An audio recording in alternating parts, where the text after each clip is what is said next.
இவர் துளசி அங்குரிக்கும் போதே பரிணமத்தோடு அங்குரிக்குமா. அது மாதிரி இந்த சின்ன வயசு 14 வயசுலே வேதம் பூர்ணமாக அத்தியானம் பண்ணி அதுக்கப்புறம் சாஸ்திரம் படிச்சுட்டு இருக்கார். மீமாம்சை, அப்புறம் வேத பாஷ்யம் படிச்சுட்டு இருக்கார். இப்போ நடுவில் 2020க்கு அப்புறம் அண்ணாட்ட பாகவதம், அப்புறம் மற்ற கிரந்தங்கள் எல்லாமே அண்ணாட்ட பரனூரில் இருந்து அண்ணா கடைசி காலம் வரைக்கும் கூட இருந்து படிச்சுட்டு இருந்தார். இவர்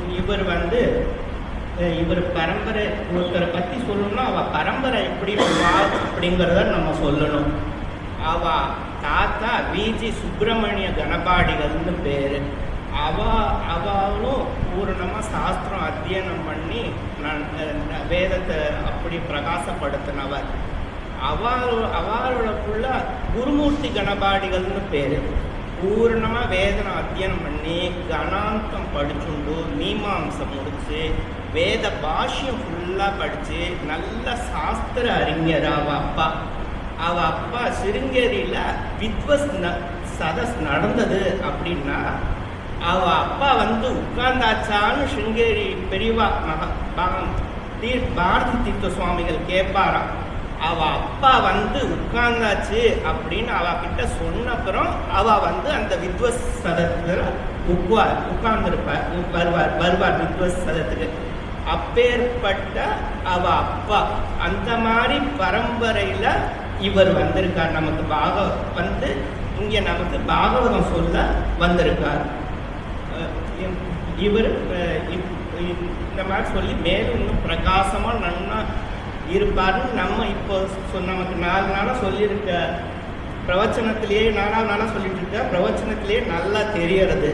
இவர் பாகவத தர்மம்னா என்னன்னு சொல்லி அதில் வேதத்தில் பிரமாணம் சொல்லி வேதாந்தமும் சொல்லி அது மட்டும் இல்லாமல் மற்ற மகான்கள் எப்படி பாகவத்தில் கம்பேர் பண்ணி சொல்லி அதுவும் சங்க இலக்கியத்துக்கு போய் அதில் என்ன ஆதாரம் இருக்குது நம்ம கலாச்சாரம் அப்படிங்கிறதையும் சொல்லி அப்புறம் இதுக்கப்புறம் இன்னைக்கு பாரதி எப்படி நம்ம வேதத்தை தமிழ்படுத்தி எப்படி நமக்கு தெரியாது ஆனால் அப்பயே பிரகாசப்படுத்தியிருக்காங்கிற வரைக்கும் சொல்லி திருக்குறளையும் கம்பேர் பண்ணி சொல்லி இவ்வளோ விஷயத்தையும் நல்லா 4வது நாளாக நமக்கு சொல்லிட்டு இருக்கார். இது நமக்கு எல்லாம் கிடைச்ச பாக்கியம். இவருக்கு பூரணமாக நம்மளோட குரு கிருபை கிடைக்கட்டும் சொல்லி அந்த மகான்களோட ஆசீர்வாதம் பரிபூரணமாக இருக்கும்ட்டு அந்த பகவானை நானும் பிரார்த்திச்சுட்டு சொல்கிறேன். மேலும் இப்போ கதை சொல்லுவார். சத்குருभ्यः सद्गुरुभ्यो नमो नमः. नमो नमः सद्गुरुभ्यः सद्गुरुभ्यो नमो नमः. जन्माद्यस्य यतोऽन्वयादितरतश्चार्थेष्वभिज्ञस्वराट् तेने ब्रह्महृदाय आदिकवये मुह्यन्ति सूरयः तेजो वारिमृदां यथा विनिमयो यत्र त्रिसर्गो वृषा धाम्ना स्वेन सदा निरस्तकुहं सत्यं परं धीमहि धर्मः प्रोज्झितकैतवोऽत्र परमो निर्मत्सराणां सतां वेद्यं वास्तवमत्र वस्तु शिवनं तापत्रयोन्मूलनं श्रीमद्भागवते भामुनिकृते किं वा परैरीश्वरः सद्यो हृद्यवर्ध्यतेऽत्र कृतिभिः शुश्रूषुभिस्तत्क्षणात् निगमकल्पतरोः गलितं फलं शुकमुखात् अमृतद्रवसंयुतं पिबत भागवतं रसमालयं मुहुरहो रसिकाः भूभावुकाः. नाम संकीर्तनं यस्य सर्वपापप्रणाशनं प्रणामो दुःखशमनः नमामि हरिं परं. हरे रामेति कृष्णेति नाम संकीर्तनं सदा लोकक्षेमाय कुर्वन्तं प्रेमिकं सद्गुरुं भजे. சூரிய வம்சத்து அரசர்களுடைய சரித்திரத்தை தான் சொல்லி வந்தார் மோசத்தில். சூரிய வம்சம்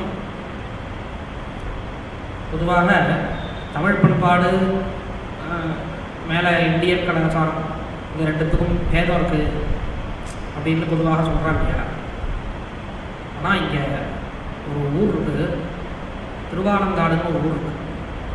அந்த ஊரில் நாராயண கவி அப்படின்னு ஒருத்தர். அவர் சோழ மன்னர்கள் அவளை பற்றி எழுதியிருக்கார். அந்த எழுதினதோட செப்பு பட்டயம் கிடச்சிருக்கு. அந்த செப்பு பட்டயம் அந்த ஊரோட செப்பு பட்டயம். இந்த பட்டயத்தில் பார்த்தோம்னா சோழர்கள்லாம் சூரிய வம்சத்துக்காராள் அப்படின்னு எழுதியிருக்காங்க. அந்த பட்டயமே ரொம்ப நாள் முன்னாடி, ரொம்ப காலத்துக்கு முன்னாடி கிடச்ச செப்பு பட்டயம். அந்த செப்பு பட்டயத்தில் சோழ வம்சத்தை பற்றி அவர் எழுதியிருக்கிறது சூரிய வம்சத்துக்காராள் அப்படின்னு. சோழ வம்சத்துக்காரா தன்னை நம்பிட்டு இருக்காங்க. சேட்டா சூரிய வம்சத்துக்காராளா அப்படிங்கிறது அடுத்த விஷயம். ஆனால் தன்னை அவள் சூரிய வம்சக்காரான்னு நம்பிட்டு இருக்கா. இன்னி வரைக்கும் நம்பிட்டு இருக்காங்க. இன்னி வரைக்கும் பல பேர் சூரிய வம்சத்துக்காரான்னு நம்பிட்டு இருக்காங்க. அது அடுத்த விஷயம். ஆனால் இந்த சோழ வாஸ்தவமாக ராமரை பற்றி தப்பு சொல்கிறாங்க இல்லையா, ராமரை பற்றி தப்பு சொல்கிறாங்க. இங்கே தமிழ்காரெல்லாம் நமக்கு ஹீரோ வந்து ராமர் கிடையாது, ராவணன் தாங்கிறாங்க இல்லையா. ஆனால் இங்கே இதை கொண்டு ராஜராஜ சோழர்கிட்ட சொன்னேன்னா என்னுடைய மூதாதையரை நீ எப்படியா தப்பு சொல்லுவேன் அப்படின்னு ராஜராஜ சோழர் சொல்கிறாங்க. அதுதான் வேற எந்த சோழன் நீங்கள் சொன்னாலும் அவள் என்ன சொல்லுவாங்கன்னா, எங்களோட மூதாதையர் ராமர் இருக்கிறார், சூரிய வம்சத்துக்காரன், எங்களுடைய மூதாதையரை நீங்கள் எப்படி தப்பு சொல்லுவேன்னு கேட்பாங்க. எந்த ஆதாரமும் கிடையாது ராவணனை கொண்டாடுறதுக்கு. தமிழால் ராவணனை கொண்டாடுறதுக்கு எந்த ஒரு ஆதாரமும் கிடையாது, எந்த பிரமாணமும் கிடையாது. எதனால் கொண்டாடுறா தெரியாது. சங்க இலக்கியங்கள் ராவணனை ஒரு அரக்கனாக தான், அதாவது கெட்டவனாக தான் சொல்லியிருக்கு. சங்க இலக்கியத்தில் ராவணனை பற்றி இருக்குது, கெட்டவனாக இருக்குது, அப்படி தான் அது இருக்குது. அதனால் ராவணனை கொண்டாடுறதுக்கு ஒன்றும் ஹேத்து கிடையாது. ஆனால் அது சொல்கிறதுக்கு ஆள் இல்லாததுனால அப்படியே போயிட்டே இன்னும் வளர்ந்து ஏதோ பெரிய அதை சொன்னால் தான் புத்திசாலித்தனம் அப்படின்னு நம்பிக்கை அவனுக்கு. சாதாரணமாக ராமரை கொண்டாடுறவெல்லாம் வந்து அந்த காலத்துக்காரா, ராமரை கொண்டாடுறவெல்லாம் ஏதோ இது கிடையாது. மாடர்ன் ஒரு புத்தி இருக்கிறவன் ராமனை தான் கொண்டாடணும், ராமரை கொண்டாடக்கூடாது அப்படின்னு ஒரு மைண்ட் செட்டு. இதே மாதிரி ராவணனை வந்து ஹைலைட் பண்ணுற மாதிரி பாரதத்துலையுமே உண்டு. பாரதத்தில் கர்ணனை வந்து ரொம்ப வசதியாக ரொம்ப அப்படி காட்டுவார். கர்ணனை வாஸ்தவமாக கர்ணன் கஷ்டப்பட்டுருக்கான், நான் வந்து கர்ணன் கஷ்டப்பட்டுருக்கான்னு சந்தேகமே இல்லை. ஆனால் கர்ணனை ஹீரோவாக காட்டுறான் இல்லையா, அவளோட இது இன்டென்ஷன் சுத்தமான இன்டென்ஷன் இல்லை. கர்ணனை ஹீரோவாக காட்டுறது, கர்ணனை பற்றி மகாபாரதம் அதாவது ஒரு விஷயத்தை எந்த கிரந்தம் முதல்ல சொல்கிறதோ அந்த கிரந்தம் தான் அதுக்கு பிரமாணம் இல்லையா. ஒரு கிரந்தம் எந்த கிரந்தம் இந்த இதுக்கு பிரமாணம் அப்படின்னா அதை பற்றி எது முதல்ல சொல்கிறதோ அதுதான் பிரமாணம். அப்படிங்கும்போது பாரதம் கர்ணனை எப்படி காட்டுறதோ அதுதான் முதல் பிரமாணம். அதுக்கப்புறம் தான் வெள்ளிபுத்தூரார், அதுக்கப்புறம் தான் அர்த்தம் இல்லையா. பாரதத்தில் கர்ணன் எப்படிப்பட்டோம், பாரதத்தில் கர்ணன் எப்படிப்பட்டோம்னு பார்க்கணும். பார்த்தோம்னா கர்ணன் கஷ்டப்பட்டுருக்கான், சந்தேகமே இல்லை, கஷ்டப்பட்டுருக்கான். ஆனால் ரொம்ப கெடுதலும் பண்ணிடுறான். இதே ரொம்ப உத்தமோத்தமெல்லாம் கிடையாது, ரொம்ப கஷ்டப்படுத்திருக்கான் இவன் பாண்டவான். பல இப்போ திரௌபதி வஸ்திராபரணம் நடக்கிறதுக்கு காரணமே கர்ணன் தான். இவன் யாருமே சொல்லலை, துரியோதனோ சகுனியோ யாருமே வஸ்திரதாபாரின்னு சொல்லவே இல்லை. பாரதத்தில் கர்ணன் தான் சொல்லுவான் இவன் வஸ்திரதாபாரின்னு சொல்லி இதெல்லாம் சொல்லுவான். இது மாதிரி பல தப்புகள் பல இது பண்ணியிருக்கான், ஏமாத்திருக்கான், பல அபிமன்யுவை கொண்டிருக்கான். வாஸ்தவான வீரனாக தனியாக நின்று ஜெயிக்க வேண்டியது அபிமன்யுக்கிட்ட தோற்று ஓடினான். கர்ணன் தோற்று ஓடினவன், அபிமன்யுக்கிட்ட அந்த குழந்தைகிட்ட தோற்று ஓடினவன் 6 பேராக சேர்ந்து கொள்ளலாம். இவன் என்ன வீரம் வேண்டது, இவனை என்ன அப்படியே பெரிய இதுவாக அப்படியே போர்ட்ரேட் பண்ணுறானோ, பெரிய ஒரு வீரன் மாதிரியும் மகாத்மா மாதிரியும் அப்படியே பெரிய தான வீரன். தானம் பண்ணியிருக்கான், அதெல்லாம் வாஸ்தவம். ஆனால் தானம் பண்ணுறதோட இன்டென்ஷனுமே தானம் அதில் அதை சொல்ல மாட்டேன். பெரிய மகாபுருஷன் தானம் பண்ணிருக்கு, கவசத்தையே கொடுக்குறதுங்கிறது சாதாரண விஷயம் இல்லை. ஆனால் யசஸில் ஒரு ஆசை ஜாஸ்தி வருது, புகழில் ஆசை ஜாஸ்தி. தானம் பண்ணணுங்கிறது அப்படியே கேட்டுருக்கா கொடுக்கணும் அப்படிங்கிறதோட மட்டும் கிடையாது, அதோட மட்டும் அவனுக்கு அந்த புகழ் மேலே ஆசை உண்டு. அதனால் மகாபுருஷன், அதில் மகாபுருஷனுங்கிறது கொஞ்சம் உண்மையாக இருந்தாலும் அப்படியே தியாகி, அப்படியே ஒரு பெரிய ஒரு மகாத்மா அப்படின்னு ஏன் சொல்கிறான்னா அவன் இன்டென்ஷன் அப்படியே கர்ணனை கொண்டாடுறது கிடையாது. கர்ணனை நீங்கள் கொண்டு வச்சேன்னா இயற்கையாக கிருஷ்ணன் மேலே தப்பு தோணும். கிருஷ்ணன் வந்து கீழே இருக்கும்போது அர்ஜுனனை பார்த்து வதம் பண்ணு சொன்னானே, அப்போது கிருஷ்ணன் எப்படிப்பட்டோம், கிருஷ்ணன் மேலே தப்பு தோணும். அப்போது உங்கள் தெய்வம் எப்படி தான்டா அப்படின்னு கொண்டு வரதுக்காக வேலை கர்ணனை இது பண்ணுறதுமா. சகுனியை அதுக்கு அதெல்லாம் உண்டு. கர்ணன் கூட பரவாயில்ல, கர்ணன் கூட கொஞ்சமாக உண்டு, தானம் பண்ணுறாங்கிற ஒரு பெரிய குணம் உண்டு. சகுனியெல்லாம் பெரிய மகாத்மான்னு சொல்கிறதுலாம் உண்டு. சகுனி காந்தாரிய உனக்கு கல்யாணம் பண்ணி கொடுக்குறாங்க, என்னென்னவோ கதை எல்லாம் பாரதத்துலேயும் கிடையாது, எங்கேயும் வெள்ளிமுத்து வர உங்கேயுமே கிடையாது.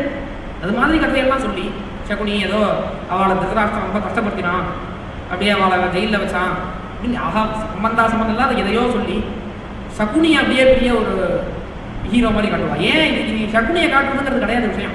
பீஷ்மரோட சகுனி ஒஸ்தி அப்படின்னு சொல்லி பீஷ்மர் எங்கே இருக்க, பீஷ்மரோட என்ன லெவல் பீஷ்மர் சகுனி எந்த மூல சகுனி பீஷ்மர் கால் தூசிக்கு போக மாட்டான் சகுனி.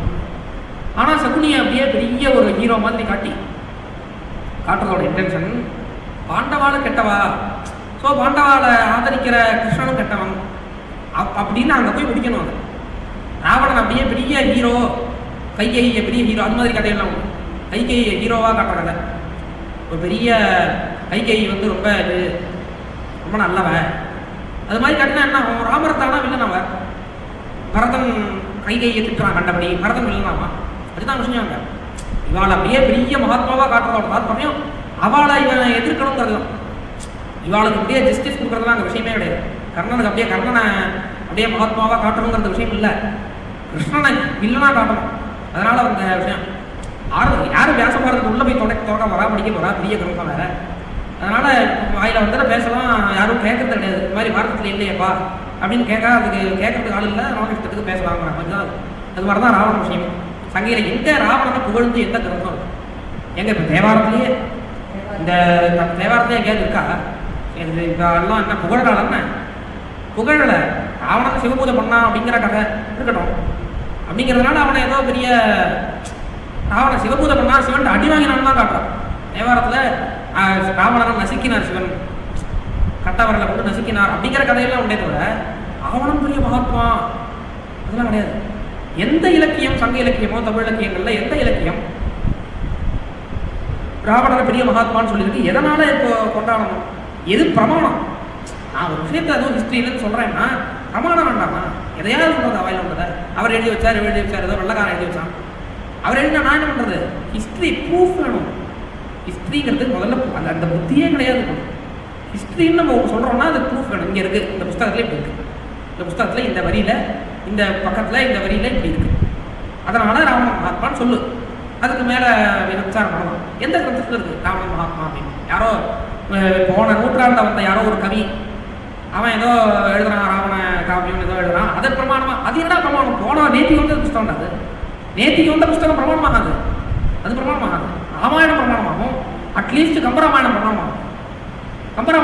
கம்பராமாயணத்தையும் அட்லீஸ்ட் சொல்கிறேன்னா கம்பரை கொண்டாடி என்னவோ வால்மீகியை எதிர்ப்பான். கம்பராமாயணம் அப்படி இருக்கு, வால்மீகி ராமாயணம் அப்படி இருக்கா அப்படின்னா கம்பர் வால்மீகியை சொல்றாரு. முதல் இதுலேயே ஆரம்பத்திலேயே வால்மீகி பெரிய மகாத்மா அப்படின்னு கம்பர் புகழ்றாரு. அப்போ நீ கம்பராமாயணத்தை ஏற்றுட்டாலே வால்மீகி ராமாயணத்தை ஏற்றுட்டு தான் ஆகணும். கம்பராமாயணத்தை கொண்டு தனியாக காட்டி வால்மீகி ராமாயணத்தை ஒதுக்க முடியாது, அது கம்பனுக்கே இதுவாக இருக்காது. யாருக்காக நீ நிற்கிற? நீ ஒரு விஷயத்த சொல்கிறேன்னா எதுக்காக பண்ணுற அப்படிங்கிற ஒரு கிளாரிட்டி இல்லாத, அது திருப்பி கேட்கறதுக்கு ஆள் இல்லாதனால அது வாட்டுக்கு அப்படியே போயிட்டே இருக்கும்.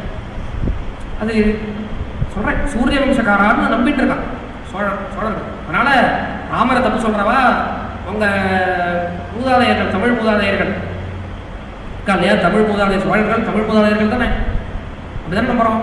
அப்படின்னா அவளை சூரிய வம்சத்தை தப்பு சொல்லக்கூடாது. ஏன்னா சோழ வம்சத்துக்காரா நம்ம சூரிய வம்சத்துக்காரான்னு சொல்லிட்டு இருக்கோம் அப்படிங்கிறது விஷயம். சூரிய வம்சத்துக்காரா மேலே அவள் கதையை கொண்டு வரும்போது அங்கே தசரதர் அப்படின்னு ஒரு பெரிய பாப்பம் அப்படின்னு அந்த கதையில் வந்து எடுத்து ஸ்தாரமாக ராமரத தசரதர் ஒரு பெரிய மகாத்மா. அவருக்கு ராமர் லக்ஷ்மணன், ராமர் பரதன், லக்ஷ்மணன் சத்ருகன் அப்படின்னு 4 குழந்தை. ராமர் அப்புறம் பரதன் தான், அதுக்கப்புறம் தான் லக்ஷ்மணன் சத்ருகன். இவா 4 பேர் குழந்தைகள். இந்த 4 பேருக்கு வில் வித்தையெல்லாம் சொல்லி கொடுத்து 4 பேரும் பெரிய ரொம்ப படிப்பாளிகள், ரொம்ப குணவான்கள். 4 பேருமே விஷ்ணுவோட அம்சம் தான். 4 பேருமே விஷ்ணு 4ஆக பிரிஞ்சார் விஷ்ணு. ராமருங்கிறவர் பூர்ணமாக விஷ்ணு, அவளுக்கெல்லாம் அம்சம் இருக்கு, அம்சம்னு சொல்லுவாங்க. இந்த பகவானுடைய ஒரு இது இருக்கு, ஒரு சக்திங்கிற மாதிரி அப்படி இருக்கு. இந்த 4 இதாக பிரிஞ்சு பகவான் அவதாரம் பண்ணுறாரு அப்படின்னு. பகவான் 4 ராமலக்ஷ்மணன் பரதசத்ருகன் 4 அவதாரம் பண்ணி வில்வேதியெல்லாம் கற்றுண்டு சீதா கல்யாணம் ஆச்சு. சீதா கல்யாணம் ஆனதும் அங்கே இருக்கா வால்மீகி, அயோத்தியாவில் இருக்கா தசரதன். இருக்கும்போது பரதன் இங்கேருந்து இதுக்கு போகிறான், அவள் மாமாத்துக்கு கூப்பிட்றா அப்படின்னு சொல்லி மாமாத்துக்கு கைகேயி தசரதரோட பத்னி, அந்த கைகேயியோட அந்த அண்ணா அவர் யுதாஜித் அப்படின்னு அவர் கூப்பிட்றாரே அப்படின்னு சொல்லி அவரை சத்ருக்னான், பரதன் தான் மாமா, சத்ருக்னன் பரதனுக்கு சேவை பண்ணுறதே சத்ருக்னனுக்கு லட்சியம், லக்ஷ்மணனுக்கு ராமருக்கு சேவை பண்ணுறதே லட்சியம், யாரும் கட்டாயப்படுத்தலை. ஏன் அப்படின்னா ஏன் லக்ஷ்மணர் ராமருக்கு சேவை பண்ணுறார், ஏன் சத்ருக்னன் பரதனுக்கு சேவை பண்ணுறாருன்னா லக்ஷ்மணர் சொல்கிற வார்த்தை குணைகி தாசிய உபாதம், அவருடைய ஆத்ம குணங்களால் அவருக்கு நான் சேவை பண்ணுறேன். நான் அவருக்கு சேவை பண்ணுறதுக்கான காரணம் அவர் அவ்வளவு ஆத்ம குணங்கள், யாருமே கட்டாயப்படுத்தலை, ராமரே கட்டாயப்படுத்தலை. ராமர் என்ன எனக்கு சேவை பண்ணி தான் ஆகணும்னு சொல்லலை. ஆனால் இவருக்கு ஆசை, இப்படிப்பட்ட குணங்கள் இருக்கிற ஒருத்தர் இருக்காரே அப்படின்னு சத்ருக்னன் லக்ஷ்மணர் அதே மாதிரி தான் சத்ருக்னன். பரதனுக்கு சேவை பண்ணுறதுல இன்னொரு இது இருக்குது. பகவானுக்கு சேவை பண்ணுறதுங்கிறது பகவானை தெரிஞ்சுக்க முடியாது. வாஸ்தவமாக பகவானுக்கு எவ்வளோக்கு எவ்வளோ சேவை பண்ணுறோமோ அவ்வளோக்கு எவ்வளோ பகவானை பற்றி தெரிஞ்சுக்க முடியாது. பகவானுக்கு சேவை பண்ணுவோம், கோவிலில் கைங்கரியம் அப்படின்னா குருக்கள் சேவை பண்ணுவார், சேவை பண்ணுவார். ஆனால் இந்த சுவாமியை பற்றி தெரிஞ்சுக்கணும் அப்படின்னா குருநாதனுக்கு சேவை பண்ணாதான்.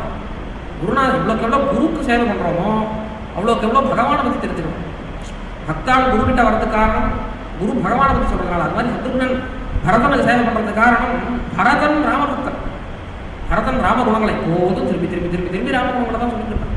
ஏன்னா அவருக்கு அவ்வளவு குணங்கள், இவருக்கும் அந்த குணங்கள் மேலே ஒரு ஆகர்ஷணம், ரெண்டுமே வேணும். ஆத்ம குணங்கள் இருக்கிற பகவானாக இருக்கணும், அந்த ஆத்ம குணங்களால் ஆக்கர்ஷிக்கப்பட்ட குருநாதன்.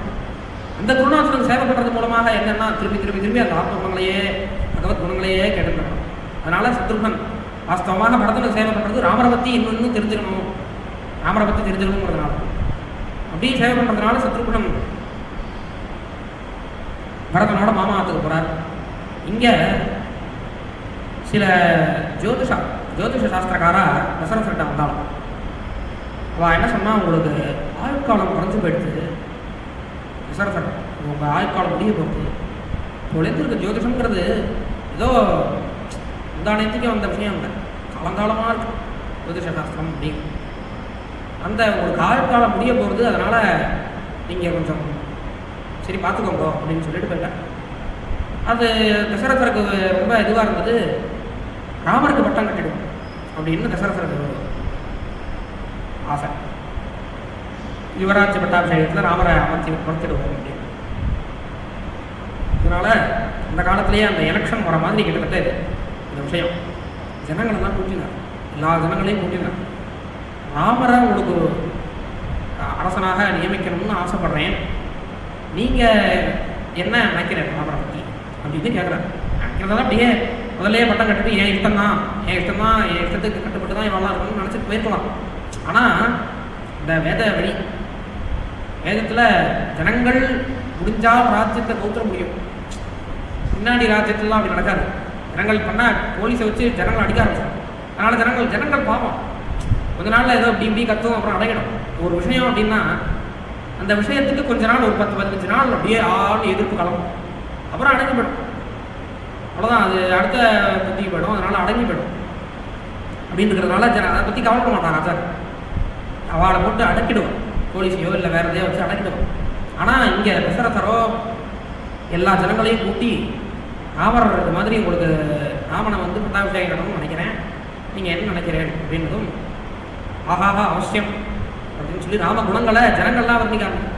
இப்படிப்பட்ட குணங்கள் அவர் இப்படிப்பட்ட ராஜகுமாரனாக இருந்துட்டும் எங்களை அடிக்கடி சந்தித்து எங்களுக்கு என்ன குறைகள் அப்படின்னு கேட்டுட்டு தன்னுடைய குழந்தைகள் மாதிரி எங்களை நடத்துகிறார். அவரே குழந்தை, ராமரே ஒரு 20 வயசு தாண்டல அவர், ஆனால் எங்களை அவர் குழந்தை மாதிரி நடத்துகிறார்.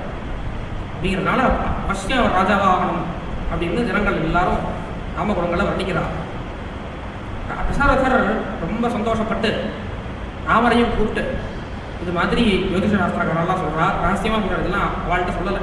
ஏன்னா ஜனங்களுக்கு தசரதர் அப்பா மாதிரி, தசரதர் மேலே உயிர் ஜனங்களுக்கு.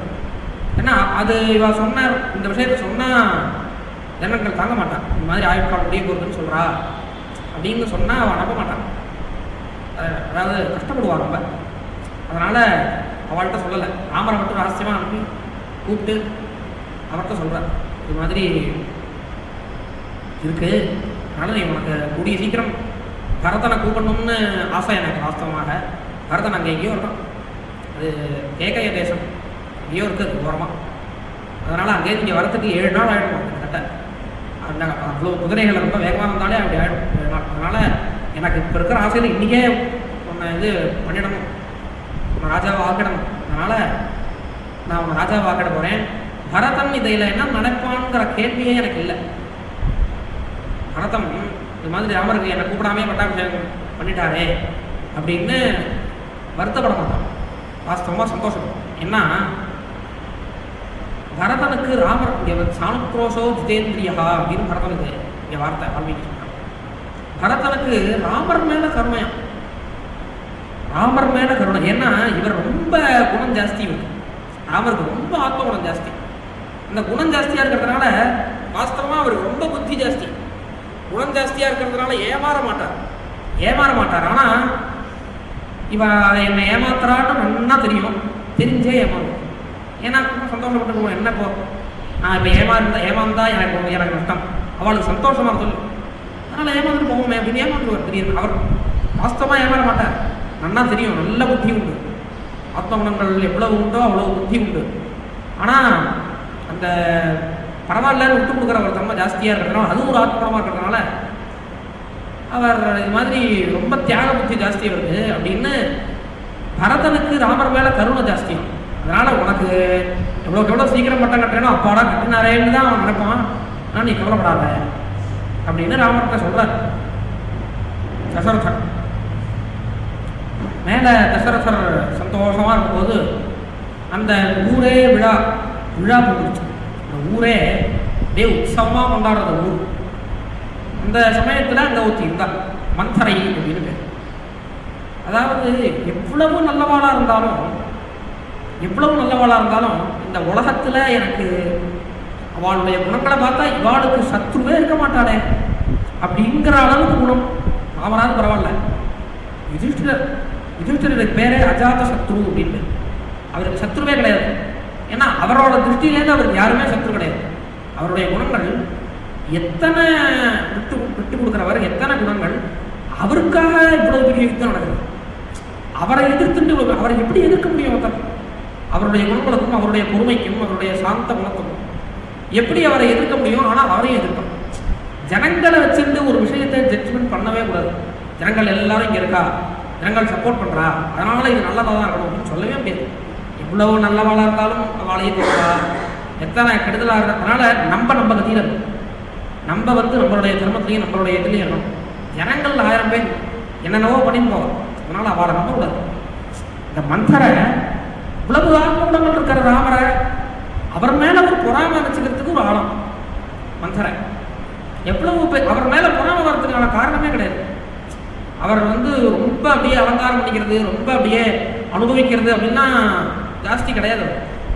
போகும் கர்மயோகம் தான், கர்மயோகத்திலேயே இருக்கிறவர். அவரை பொறாமப்படுறதுக்கு இந்த மந்திரம் வந்தான் கூனி. அவள் இந்த ஊரே விழாக்கா, அதுதான் இது இன்னொன்று தேஷாம் சுகக்கிரீடன வீக்ஷணாட்சமஹா அப்படின்னா. அதாவது ஜனங்கள் சந்தோஷமாக இருக்கிறத பார்த்தா சில பேருக்கு பொறுக்காது. எதுக்கு இப்போ ஜனங்கள் சிரிக்கணும், எதுக்காக இப்போ சிரிக்கிறார்? ஜனங்களை சிரிக்கும் போது சந்தோஷப்படுறது போக எதுக்கு இப்போ சிரிக்கணும், எதுக்காக இப்போ சந்தோஷமாக இருக்கணும், எதுக்கு இப்போ குடிக்கணும், என்ன ஆச்சு இப்போ, எதுக்காக இப்படியே சில பேர் பேசணும் திரும்பி எதுக்காக இப்போ சந்தோஷப்படணும்? ஜனங்கள் சந்தோஷமாக இருக்கிறதுக்கு தான் அவள் உரிமை. சந்தோஷப்படுத்த வேண்டியது நம்ம கடமை பொதுவாக. ஆனால் சந்தோஷப்படுத்துறது, சந்தோஷமாக இருக்கிறதே வாழ பொருட்கள். எதுக்காக இப்போ எதுக்காக உற்சவம் இப்போ அப்படியே ஊரே எது கொண்டாடுறது அப்படியே அப்படின்னு இவ மந்தரை அப்படியே கேட்குறான். கேட்டது இது மாதிரி ராமருக்கு பட்டாபிஷேகம்னு தசரதர் சொல்லியிருக்கா அப்படின்னதும் அவளுக்கு பொறுக்கவே இல்லை சுத்தம். அவள் கைகேயியோட கூட இருக்கிறவன், அவள் ஊர்லேருந்து வந்தவன். கைகேயி படுத்து தூங்கிட்டு இருக்காங்க, நம்ம எந்த வம்புலையும் படாமல் தூங்கிட்டு இருக்கான். அங்கே போய் அவளை மெனக்கட்டு கத்துன்னு கத்தி அவளை எழுப்புறதே மரியாதையாக. அவ்வளோ பெரிய ராணி, இந்த ஊருக்கே ராணி, பெரிய ராணி, யுத்தம்லாம் பண்ண முடியும், சாரத்தியம்லாம் பண்ண முடியும். அவளை போட்டு எழுப்பி கத்துக்கத்தும் கத்தி எழுப்புறான். எழுப்பி என்ன இது மாதிரி ராமர் பட்டாபிஷேகம் இருக்கு, நீ என்னடா பேசாமல் தூங்கிட்டு இருக்கியே, என்ன மூளை இல்லையா, முட்டாளாக இருக்கியே அப்படின்னு இஷ்டப்படி திட்டுறான். என்னதும் கைகை வந்து ராமருக்கு பட்டாபிஷேகமா அப்படின்னு ரொம்ப சந்தோஷப்பட்டு ஒரு மாலை எடுத்து அவளுக்கு போட்டான், ஒரு ஹாரத்தை எடுத்து அவளுக்கு போட்டான். இவளுக்கு மந்தரைக்கு ரொம்ப கோபம் கொடுத்தோம், நான் எவ்வளோ சீரியஸாக பேசிட்டு இருக்கேன், நீ என்னடா அப்படி இது காமெடி பண்ணிட்டு இருக்க அப்படின்னு சொல்லி ரொம்ப அவளை கத்தி, என்ன பண்ணணுங்கிற இப்போ என்ன ஆச்சு உனக்கு அப்படின்னு இவன் கேட்குறான். ராமருக்கு பட்டாபிஷேகம் நடந்தால் பரதனை ஒதுக்கி வச்சுருவாராம். பரதனை ஒதுக்கி வச்சுருவான். அது பரதன் ஒதுக்கி வச்சுட்டான்னா அப்புறம் நீ காட்டுக்கு போக வேண்டியதான், அவன் நாடு கடத்திடுவான். அதனால் நீ இப்பயே நீ மரியாதை தெரிஞ்சுனா உண்டு, இல்லைன்னா அவ்வளோதான் அப்படின்னு அவன் புத்தியை கெடுத்துட்டான். அவளுக்கு புத்திர பாசம் பரதன் அப்படின்னு. ஏன்னா பரதன் தனக்காக ஜாஸ்தி எதுவும் பண்ணிக்க மாட்டான். பரதன் ரொம்ப யாருமே அவரே பண்ணிக்க மாட்டார். இன்னும் பரதன் ஒன்றுமே பண்ணிக்க மாட்டான், எது மேலேயும் ஆசை கிடையாது. ஜிதேந்திரியா பரதன் அப்படி இருக்கிறதுனால இவனுக்கு நம்ம பண்ணினாதான் உண்டு. அவன் அசடு, இவா திருஷ்டிலேருந்து வைகை திருஷ்டிலேருந்து அவன் அசடு, நம்ம எதாவது பண்ணி வச்சாதான் உண்டு அப்படிங்கிற திருஷ்டி. அதனால் இந்த ஒரு ரூம் உண்டு, கோபமாக இருந்தால் அங்கே போய் இருக்கிறது அப்படின்னு ஒரு இது உண்டு. அது மாதிரி பல விஷயங்கள் உண்டு நம்ம இதில் ஜனங்கள் வந்து இது பண்ணணும்னா, கம்ப்ளைண்ட் பண்ணணும்னா அதுக்கு ஒரு ரூம் இருக்குது. அங்கே போய் மணி கட்டினா, அந்த ஜனங்கள் போய் மணி கட்டினா ராஜா வந்து அவளுக்கு பதில் கொடுத்தே ஆகணும். இதெல்லாம் நம்ம பாரத தேசத்துக்கே உரிய பெரிய விஷயங்கள். இவன் அந்த ரூமில் போய் படுத்துட்டான், கோப அறை அப்படின்னு அங்கே போய் படுத்துட்டதும் தசரதர் என்ன சந்தோஷத்துக்குரிய செய்தியாக இருந்தாலும் தசரதர் கைகைகிட்ட சொல்லணும். ஏன்னா கைகைக்கு ரொம்ப பிடிக்கும். ஏன்னா அவள் ரொம்ப நல்ல பொண்ணு. அது வந்து குழந்தை, சின்ன பொண்ணு. பாக்கி 2 பேரையும் கம்பேர் பண்ணுறது ரொம்ப சின்ன பொண்ணு. அதனால் அவன் மேலே ஒரு கிருபை, அவருடைய குணங்களில் அவள் நல்ல பொண்ணு, அதனால் அவருடைய குணங்களில் ஒரு ஈர்ப்பு. அதனால் கைகையை ரொம்ப பிடிக்கும் அவருக்கு. அதனால் இந்த சந்தோஷத்துக்குரிய செய்தியாக வந்து சொல்லணும் அப்படிங்கிற இதோட போகிற தசரதர். அங்கே போனதும் இது மாதிரி படுத்துட்டுருக்கா, கோபத்தில் படுத்துட்டுருக்கா அப்படின்றதும் அவருக்கு தாங்கலை. ஏன்னா அந்த சமயத்தில் ரொம்ப ராமர் பட்டாபிஷேகத்தை சொல்லணும் அப்படிங்கிற ஒரு ஆசை அவருக்கு இருக்கிறதுனால இந்த விஷயம் அவளுக்கு தாங்கலை. இது மாதிரி தூங்கிட்டுருக்கா, இது மாதிரி படுத்துட்டுருக்கா, கோபாரையில் படுத்துட்டுருக்காங்கிறது இவளுக்கு தாங்கலை. தசரதர் அங்கே போய் என்னம்மா இது மாதிரி படுத்துட்டுருக்க அப்படின்னு கேட்குறேன். இவன் பதில் சொல்லவே இல்லை. என்ன பண்ணணும்னு சொல்லு, நான் பண்ணுறேன் அப்படின்னு சொல்லி இங்கே ஒரு வாக்கை கொடுக்க மாட்டேன். என்னன்னா, ராமர் இந்த உலகத்திலேயே எனக்கு பிடிச்சது ராமன் மேலே பிரதிஜை பண்ணி சொல்கிறேன், உனக்கு என்ன பண்ணணுமோ அதை நான் பண்ணுவேன், உனக்கு என்ன வேணுமோ நான் பண்ணுறேன், எழுது அப்படின்னு சொன்னதும் இது நல்ல இதுவாக போச்சு. இது முதல் வாக்கு. அடுத்தது எழுந்துட்டதும் என்ன வேணும் அப்படின்னதும், அந்த ஒரு யுத்தத்தில் இவ சாரத்தியம் பண்ணிட்டுருக்கான். சாரத்தியம் பண்ணும்பொழுது ஒரு அசுரன் தசரதரை வீழ்த்தின பொழுது இவன் காப்பாற்றினான், கைகையை காப்பாற்றினான். அப்போ தசரதர் 2 வாக்குகள் உனக்கு கொடுக்குறேன், உனக்கு என்ன வேணுமோ கேளு, நிச்சயமாக நான் பண்ணுவேன் அப்படின்னு 2 வாக்கு. என்ன ஒரு தலையெழுத்தோ அப்படி ஒரு வாக்கை கொடுத்து சார். அந்த வாக்குனால இப்போ அதை வச்சுட்டு கேட்குறான், இது மாதிரி 2 வாக்கு கொடுத்தேன், இப்போ அந்த 2 வாக்கையும் நிறைவேற்று அப்படின்னு சொல்லு. நீ என்னன்னு சொல்லு, நான் பண்ணுறேன். நீ இப்போ சொன்னால் சாதாரணமாக சொன்னாலே பண்ணுவேன், நீ எதுக்கு அந்த வாக்கெல்லாம் இப்போ எடுக்கிற, என்ன வேணும் அப்படின்னு கேளு அப்படின்னு. பரதன் இப்போ என்ன ஒரு இதெல்லாம் தயாராகிருக்கோ, பட்டாபிஷேக சாமான்லாம் தயாராகிருக்கோ, இதே சாமான்களை கொண்டு பரதனுக்கு பட்டாபிஷேகம் பண்ணணும் அப்படின்னு. அடுத்தது ராமர் 14 வருஷம் மரமுடி கட்டிட்டு ஜட்டாபாரம் போட்டு தண்டகாரணி வனத்துக்கு போகணும் அப்படின்னு 2வது கேட்டதும் அவளுக்கு தசரதனுக்கு தாங்கலை, படுத்துட்டார். அப்படியே மூச்சியாகவே விட்டுட்டார். ஏன்னா முதல்லேருந்தே கெட்டவன்னு ஒரு தீர்மானம் இருந்ததுன்னா முதல்லேருந்தே ஜாக்கிரதையாக இருக்கணும். கெட்டவான்னு தெரிஞ்சதுன்னா முதல்லேருந்தே தள்ளிடணும். இவ்வளோ நல்லவனாக இருந்தவன் எப்படி திடீர்னு ராமருங்கிறவர் தசரதனுக்கு உயிர். அவரை வந்து இது மாதிரி காட்டுக்கு அனுப்பணும்னு சொன்னதும் தாங்களா. அதுவும் காட்டுல ஒரு விஷயம் அது. காட்டுக்கு அனுப்பும்போது பாண்டு காட்டுக்கு போனோம். பாண்டு பாரதத்தில் வந்து ஒரு காரணத்தினால காட்டுக்கு போனான். அந்த காட்டுக்கு போகும்போது அங்கே திருதராஷ்டிரனுடைய ஆజ్ఞையினால பல சேவகர்கள் பாண்டுக்கு சேவை பண்ணிட்டு இருந்தாங்க. பாரதத்தில் வருது பாண்டுக்கு சேவை பண்ணிட்டு இருக்காங்க. அது மாதிரியாவது இங்கே இருக்கலாம்.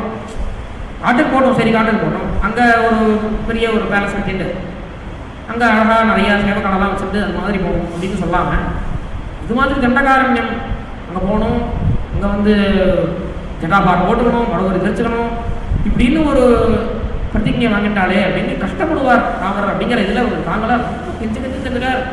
அவன் ஒன்றுமே இது பண்ணுறதா இல்லை. கார்த்தால ராமரை அழைச்சிட்டு வந்தார் சுமித்ரா. இது ராத்திரி ஆச்சுது.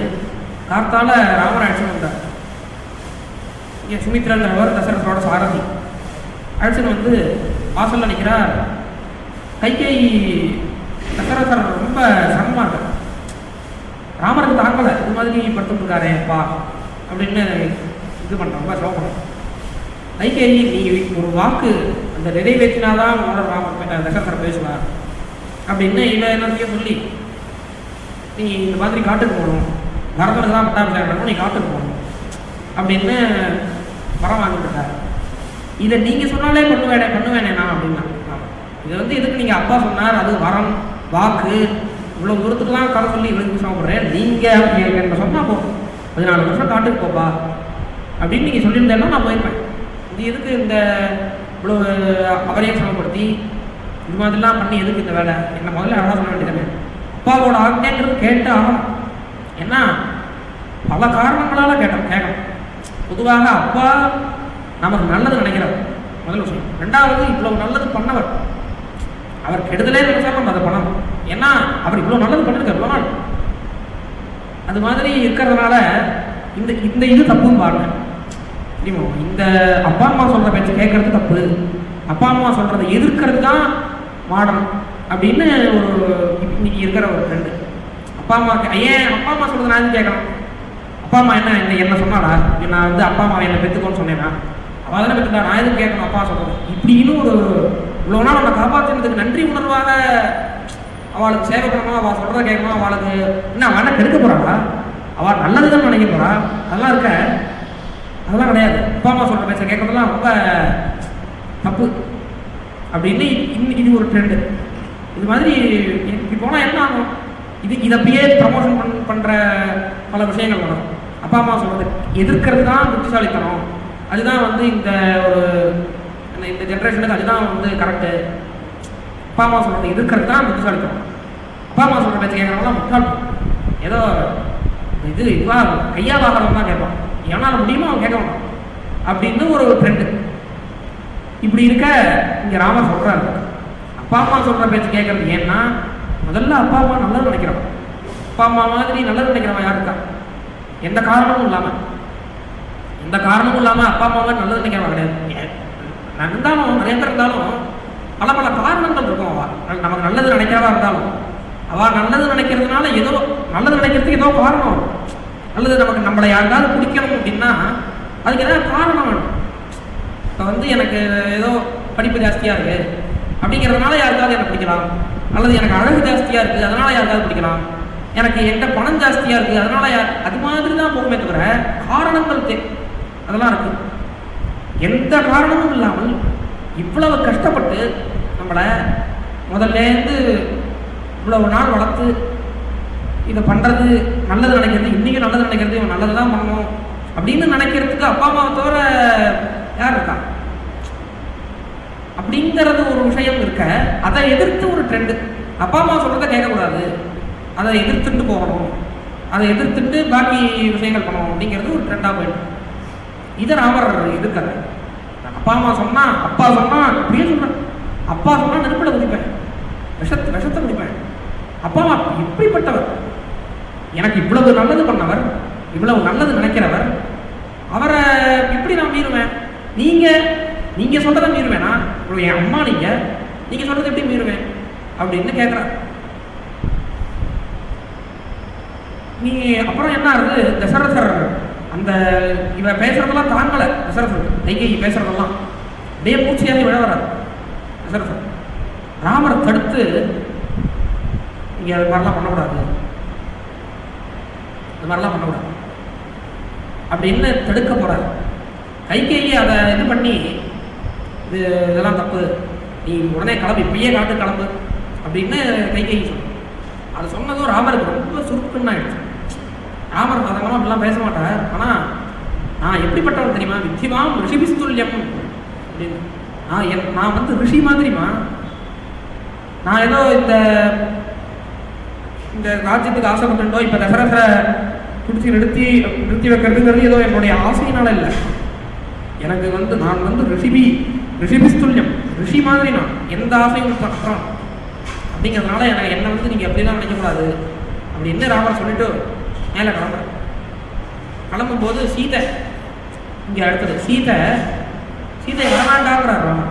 நீ இங்கேயே இரு, உன்னுடைய அந்த வயசுக்கு நீ காட்டில் வந்து சிரமப்படக்கூடாது. இந்த வயசில் வந்து காட்டெல்லாம் வந்து சிரமப்பட்டு எனக்கு வந்து விதிக்கப்பட்டது பிரதிஜை, அப்பாவோட பிரதிஜை. இங்கே இன்னொரு விஷயம் இருக்குது, அப்பாவோட ஆக்ஞாங்கிறது ஒன்று, அப்பாவோட பிரதிஜைங்கிறது ஒன்று. ஆக்ஞாங்கிறது ஒன்று இருக்குது, ஆனால் ஆக்ஞை மட்டும் இல்லை. அப்பா பிரதிஜை பண்ணியிருக்காரு, கைகைக்கு பிரதிஜை பண்ணியிருக்காரு, ராமரை மேலே பிரதிஜை அல்லது அந்த வரன் அவள் கேட்ட வரன். இது மாதிரி விஷயம் இருக்கிறதுனால இது பிரதிஜையாக இருக்கிறதுனால இதை மீற முடியாது. அதனால் எனக்கு இது அவசியமாக நான் போய் ஆகும். ஆனால் உங்களுக்கு அப்படி கிடையாது, சீதைக்கு அப்படி கிடையாது, லக்ஷ்மணருக்கும் அப்படி கிடையாது. ரெண்டு பேரும் எங்களுக்கு ராமர் தான். லக்ஷ்மணன் இன்னும் சீதையாவது நான் உங்களோட வந்தே தீருவேன் அப்படின்னு அடம்பிடிச்சுன்னு வந்துட்டான். லக்ஷ்மணர் அதோட நிற்கல, தசரதரை இது பண்ணிட்டு நான் உங்களை வந்து ராஜா பார்க்குறேன் அப்படின்னு லக்ஷ்மணர் ஆரம்பித்தார். அதை ராமர் ஒத்துக்கலை. அப்புறம் கௌசல்யா கிட்ட வந்தார். கௌசல்யா கிட்ட வரும்போது தான் ராமர் எழுதும். ஏன்னா இப்போ என்ன சமாளிக்க போகிறோம், கௌசல்யங்கிறது ரொம்ப தியாகி. கௌசல்யா மாதிரி ஒரு தியாகி கிடையாது இந்த அப்போலேருந்தே. இப்படிப்பட்ட தியாகி எப்படி சமாளிக்க போகிறோம் கௌசல்யா அப்படின்னு அப்போ தான் கஷ்டமாக இருக்கும். உள்ளே வரார், உள்ளே வந்து கௌசல்யா கிட்ட வந்து நான் அது மாதிரி காட்டுக்கு போகணும்னு அப்பா சொல்லியிருக்கார், அப்பாவோட பிரதிஜை இருக்குது, அதனால் நான் போகிறேன் அப்படின்னு அப்பா அழ ஆரம்பிச்சு என்னையும் அழைச்சின்னு போ அப்படின்னு. இல்லை அழைச்சின்னு போக முடியாது, நீங்கள் வந்து அப்பாவை பார்த்துக்கணும். ஏன்னா அவர் இப்போ இருக்கிற நிலைமைக்கு, இப்போ இருக்கிற அந்த ஒரு ரொம்ப கஷ்டத்தில் இருக்கார், ரொம்ப வருத்தத்தில் இருக்கார். இன்னும் கொஞ்ச நேரம் கௌசல்யா கைகை கிரகத்தில் இருந்தார்னா அவர் போயிடுவார். அவர் இருக்கிற நிலைமைக்கு அவ்வளவு வருத்தப்பட்டு இருக்கார். அவருக்கு ஏற்கனவே வயசு ஜாஸ்தி, ஏற்கனவே வேலை ஜாஸ்தி. பொதுவாக ரொம்ப வேலை பண்ணுறவா ரொம்ப எமோஷனலாக இருக்கும். ரொம்ப வேலை பண்ணுறவா வேலையே பல வேலைகள் எமோஷனலாக நடக்கும். அவள் எமோஷனலாக இருப்பாள். இன்னொன்று ராமர் விஷயம், ராமர் அதாவது ஆனாலுக்கு எவ்வளவு பெரிய மகானாக இருந்தாலும் எவ்வளவு பெரிய இவாளாக இருந்தாலும் ஏதோ ஒரு வீக் பாயிண்ட் இருக்கும். இந்த ஒரு கட்டத்தில் எவ்வளவுதான் அவள் பெரிய வைராக்கியமாக கல் நெஞ்சு உடையவாளாக இருக்கலாம், கல் நெஞ்சு உடையவாளாக இருக்கலாம். ஆனால் ஏதோ ஒரு தன்னுடைய பிள்ளையோ தன்னுடைய பத்தியோ தன்னுடைய குருவோ ஏதோ ஒரு இடத்துல அந்த வீக் பாயிண்ட் இருக்கும். அவளை மட்டும் அவள் கஷ்டப்பட்டாலும் அவளுக்கு தாங்காது. அது மாதிரி தசரதருக்கு ராமருங்கிற ராமருக்கு ஒரு சின்ன ஒரு கல் காலில் பட்டால் தசரதருக்கு தாங்காது. அப்படிப்பட்ட அவரை இன்னும் கஷ்டப்படுத்திட்டு இருக்காங்க. மேலே அதாவது வரம் கேட்டுட்டு அப்படியே இனிமையாக பேசலை, மேலே காயப்படுத்துகிறான். அதனால் நீ இந்த சமயத்தில் என்னோட வந்தேன்னா அது வந்து ரொம்ப தப்பு, அதனால் இவனை சமாதானப்படுத்தி நீங்கள் ஏன் இருக்கணும், தசரத்தை சமாதானப்படுத்திட்டு அப்படின்னு கௌசல்யா இது பண்ணிட்டான், தடுத்துட்டான். கௌசல்யா என்ன பண்ணுறதுன்னு தெரியல கௌசல்யா. அதனால் நீ எந்த தர்மத்தை காப்பாற்றலையோ அந்த தர்மம் உன்னை காப்பாற்றும் அப்படின்னு ராமருக்கு அனுகிரகம் பண்ணி அவளுக்கு பல தேவதைகள் உன்னை காப்பாற்றட்டும் அப்படின்னு பல தேவதைகளை சொல்லி இந்த தேவதைகள்லாம் உன்னை காப்பாற்றட்டும் அப்படின்னு சொல்லி அனுப்பிட்டான். என்ன பண்ணுறது வேறு சொல்லி அப்படி ராமர் கிளம்பி திரும்பி தசரதர் கிட்ட வரார். தசரதர் திரும்பி அதே ராமர் தான் இருக்கார், படுத்துட்டே இருக்கார். என்ன பதில் சொல்கிறதுன்னு தெரியல. சொல்கிறார், என்னை கட்டி போட்டுட்டு என்னை ஜெயிலில் வச்சுட்டு நீ கிளம்பப்பா, நீ வந்து ராஜாவாக எதுக்கு நீ இப்படிலாம் நாட்டுக்கு போக வேண்டாம், அண்ணன் வந்து என்னை கட்டி வச்சுட்டு என்னோட ஆக்ஞான்னு சொல்கிறேன். என்னோட ஆக்ஞை நான் சொல்கிறேன், என்னை கட்டி போட்டுட்டு நீ இதுவாகு, ராஜாவாகு அப்படின்னு சொல்கிறேன். ராமர் என்ன கேட்டார் பதில், இங்கே என்னை கட்டி போட்டுட்டு ஆகுங்கிறே, நீங்கள் ஏன் இப்படி சொல்கிறேன்? நீங்கள் ஏன் என்னை கட்டி போட்டுட்டு ஆகுற? நீங்களே என்னை ராஜாவாக்க வேண்டியதானே? அப்போது உங்களை அடக்கி வச்சுட்டு நான் ராஜாவாகணுங்கிறது தான் உங்களுக்கு விஷயமே தவிர, நீங்கள் என்னை ராஜாவாக்க மாட்டேன். நீங்கள் என் ராஜாவாக்க மாட்டேன். ஏன் ஆக்க மாட்டேன்னு உங்களுக்கு சத்தியம். உங்களுக்கு எப்படி உங்கள் சத்தியம் முக்கியமோ அதே மாதிரி தானே எனக்கும் உங்கள் சத்தியம் முக்கியம். என்னை கட்டி வச்சுட்டு ஆக்குன்னு ஏன் சொல்கிறேன்? நான் உன்னை ஆக்குறேன் வரேன், என்னோட சத்தியம்லாம் ஒன்றும் பெரிய விஷயமே இல்லை எனக்கு அப்படின்னு சொல்கிறதுக்கு ஏன் மனசு வரல? என்னை கட்டி வச்சுட்டாருன்னா என்னை மட்டும் இப்போ இதுவாக்குறேன் இல்லைங்க, உங்கள் இதுக்கு என்னை மட்டும் பலியாக்குறேன், அது ஆக மாட்டேன் அப்படின்னு ராமர் சொல்லி அந்த இடத்துல மரபுரி கட்டிக்கிறது. மரபுரினா என்னென்னா, இந்த மரம் இருக்கு இல்லையா, இந்த மரத்தோட பட்டை அதெல்லாம் அந்த பட்டையை உரித்து எப்படி தயார் பண்ணுறாங்க அப்படின்னு எப்படி தான் இருக்குமோ அதெல்லாம் அதை கொண்டு அதை தெரிச்சுக்கணும். மரபுரி அப்படின்றது ஏதோ சாதாரண துணி கிடையாது. அந்த மரபுரி தெரிச்சுக்கணும். சீதை தெரிச்சுக்கணும் சாதாரண விஷயமா? மரபுரி தெரிக்கிறது வந்து ராமர் எல்லாருமே மிருதுவான தேவம் எல்லாருக்கும். சீதை குழந்தை சீதையை வந்து மரபுரி தெரிக்கிறதுங்கிறது ரொம்ப எல்லாரையும் உட்கெடுத்துருவாங்க. அதனால் மரபுரி தெரிக்கணுங்கிறது ராமர் தான். அவருக்கு தான் அந்த மரபுரி தெரிக்கிறதுங்கிறது சொல்லப்பட்டது. கைகேயி அவருக்கு தானே சொன்னான், எதுக்கு சீதையெல்லாம் தெரிக்கணும் அப்படின்னு ரொம்ப எல்லாரும் கைகேயை ரொம்ப கத்த ஆரம்பிச்சிட்டாங்க. கைகேயி மெனக்கிட்ட வந்து கொடுக்குறாங்களாம் சீதைக்கு வந்து மரபுரியை வந்து கொடுக்குறா. ராமருக்கு கொடுக்கலாம், சரி சீதைக்கு எது கொடுக்கணும்? எல்லாரும் ரொம்ப தசரதரை திக்காரம் ஆரம்பிச்சிட்டாங்க. தசரதரங்கிறவர் சொன்னேன், தசரதர அப்பா மாதிரி ஜனங்களுக்கு. தசரதர் மேலே அவ்வளவு பாசம் இந்த ஜனங்களுக்கு. ஏன்னா அவர் அப்படி இருக்க ஏதோ பேலஸில் உட்காந்து அப்படியே அனுகிரகம் பண்ணிட்டு போகிற ராஜா இல்லை. அதனால தான் ராமர் அப்படி இருக்கார். அப்படி இருக்கிற ராஜா அவரை வந்து திக்காரம் பண்ணுறாங்கன்னா சீதை மேலே எவ்வளோ ஜனங்களுக்கு குழந்தைங்கிற பாவம். சீதை மேலே ஜனங்களுக்கு குழந்தை, நிஜமாவே குழந்தை, சாதாரணமான குழந்தை. இந்த குழந்தையை போட்டு இப்படி கஷ்டப்படுத்துறாளே அப்படின்னு சொல்லி எல்லாரும் ரொம்ப தசரதரையே திக்காரம் பண்ணதும் தசரதர் பல பூஷணங்களையும் பல புடவைகளையும் கொடுத்தாராம் கைகை சீதை. நீ வந்து மரபுரி தெரிக்காத, நீ வந்து புடவையே தெரிச்சுக்கோ அப்படின்னு சொல்லி கொடுத்து அப்புறம் ராமர் கிளம்பி போனார். அப்படியே ஊரே அழகுது, ஒரு ஊர் அழகுது. அப்படியே கதறது, போகாதே அப்படின்னு கதறது. எப்படி கதறதுன்னா, எந்த சந்தோஷத்தையுமே அனுபவிக்கலை. சந்தோஷத்துக்குரிய அவளுக்கு குடும்பம் இருக்கு இல்லையா, குடும்பங்கிறது அவளுக்கு தனியாக இருக்கு இல்லையா, அந்த குடும்பத்தில் வர சந்தோஷங்கள் உற்சவங்கள் இவ்வளவு தூரத்துக்குன்னா, ஒரு அம்மா அந்த சமயத்தில் தான் குழந்தைய பிரசவிச்சிருக்காங்க. அந்த அம்மா குழந்தை பிறந்திருக்கு அப்படின்னு சந்தோஷப்படலையாம். அதான் ராமர் போராடையே அப்படின்னா எவ்வளவு அந்த குணங்கள் இருந்தால் இவ்வளவு ஜனங்கள் ஆகர்ஷிச்சிருக்கார் ராமருங்கிறது. உடவே இல்லை, நேராக தமசா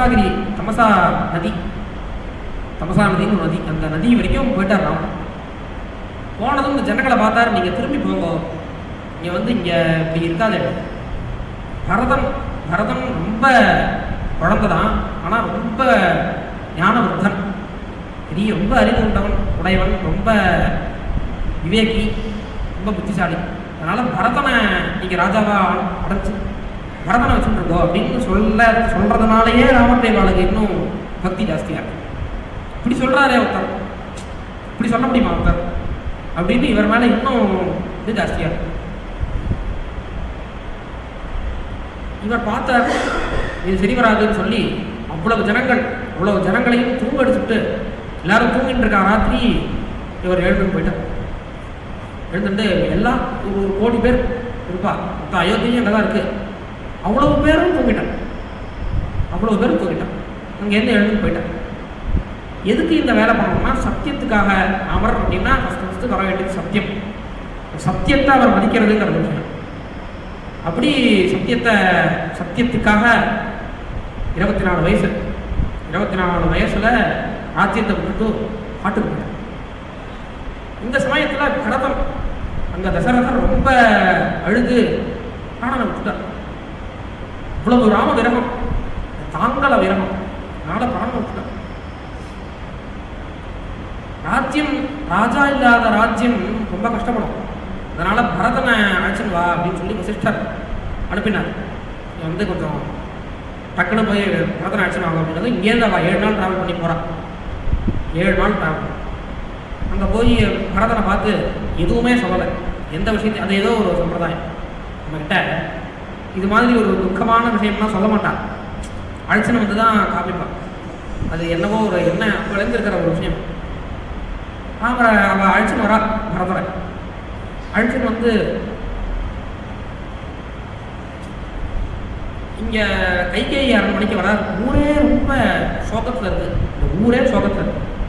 இப்படி சோகத்தில் இருக்கிறது ஏன் இப்படி சோகத்தில் இருக்குது அப்படின்னா, அவர் பரதன் ரொம்ப ஒரு இப்படி அயோத்தியாங்கிறது ரொம்ப ரொம்ப சந்தோஷமாக இருக்கிற நாடு, ரொம்ப சந்தோஷமாக இருக்கிற நாடு.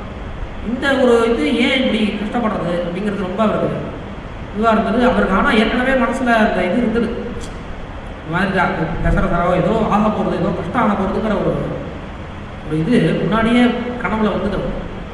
என்ன ஆக போகிறதுன்னு தெரியலையே அப்படின்னு மனசு ரொம்ப கஷ்டப்பட்டு இருந்தது. அந்த சமயத்தில் இவன் வந்ததும் மனசை இப்படி சமாதானப்படுத்திட்டு இருந்தார்.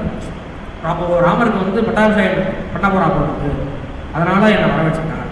அல்லது தசரதரை ஏதோ பெரிய ஒரு யாகம் மாதிரி ஏதோ பண்ண போகிறாங்க, அதனால் என்னை வர வச்சுருக்காங்க அப்படின்னு தன்னை நினச்சிட்டு சமாதானப்படுத்திட்டு வந்திருக்காரு. அதுக்காக அந்த சமயத்தில் ஒரு சமாதானம் ஆகும். அந்த மாதிரிலாம் நம்மளே சமாதானப்படுத்திடும், இல்லை அதெல்லாம் இருக்காது, இதுதான் இப்படிதான் அப்படின்னு சமாதானப்படுத்திடும். அப்படி தன்னை சமாதானப்படுத்திட்டு அங்கேருந்து வரார். கைகேயி அரண்மனைக்கு வரார். கைகேயி அரண்மனையில் தான் தசரதர் சாதாரணமாக எப்போதும் இருப்பார், ஃப்ரீயாக இருக்கிற சமயத்தில். கைகேயி அரண்மனைக்கு வந்து இந்த இடத்துல தானே, இந்த ஒரு சோஃபாவில் தானே அப்பா உட்காந்துருப்பா, ஏன் இங்கே இல்லை அப்படின்னு பரதன் ஒரு இதோட ஒரு சந்தேகத்தோடு கலந்த துக்கத்தோடு கேட்குறார். ஏன் இப்படி அப்படின்னு கேட்டதும் கைகேயி சாதாரணமாக சொல்கிறான். இந்த உலகத்தில் இருக்கிற எல்லா ஜீவன்களுமே ஒரு நாளைக்கு அந்த கதியை அடைஞ்சுதான் ஆகணும், அந்த கதியை அடைஞ்சிட்டாரு பாப்பா அப்படின்னு சொல்கிறான். அடங்கது இவருக்கு தாங்கலை, என்ன ஆச்சு எப்படி அப்படின்னு ரொம்ப கதறினார்.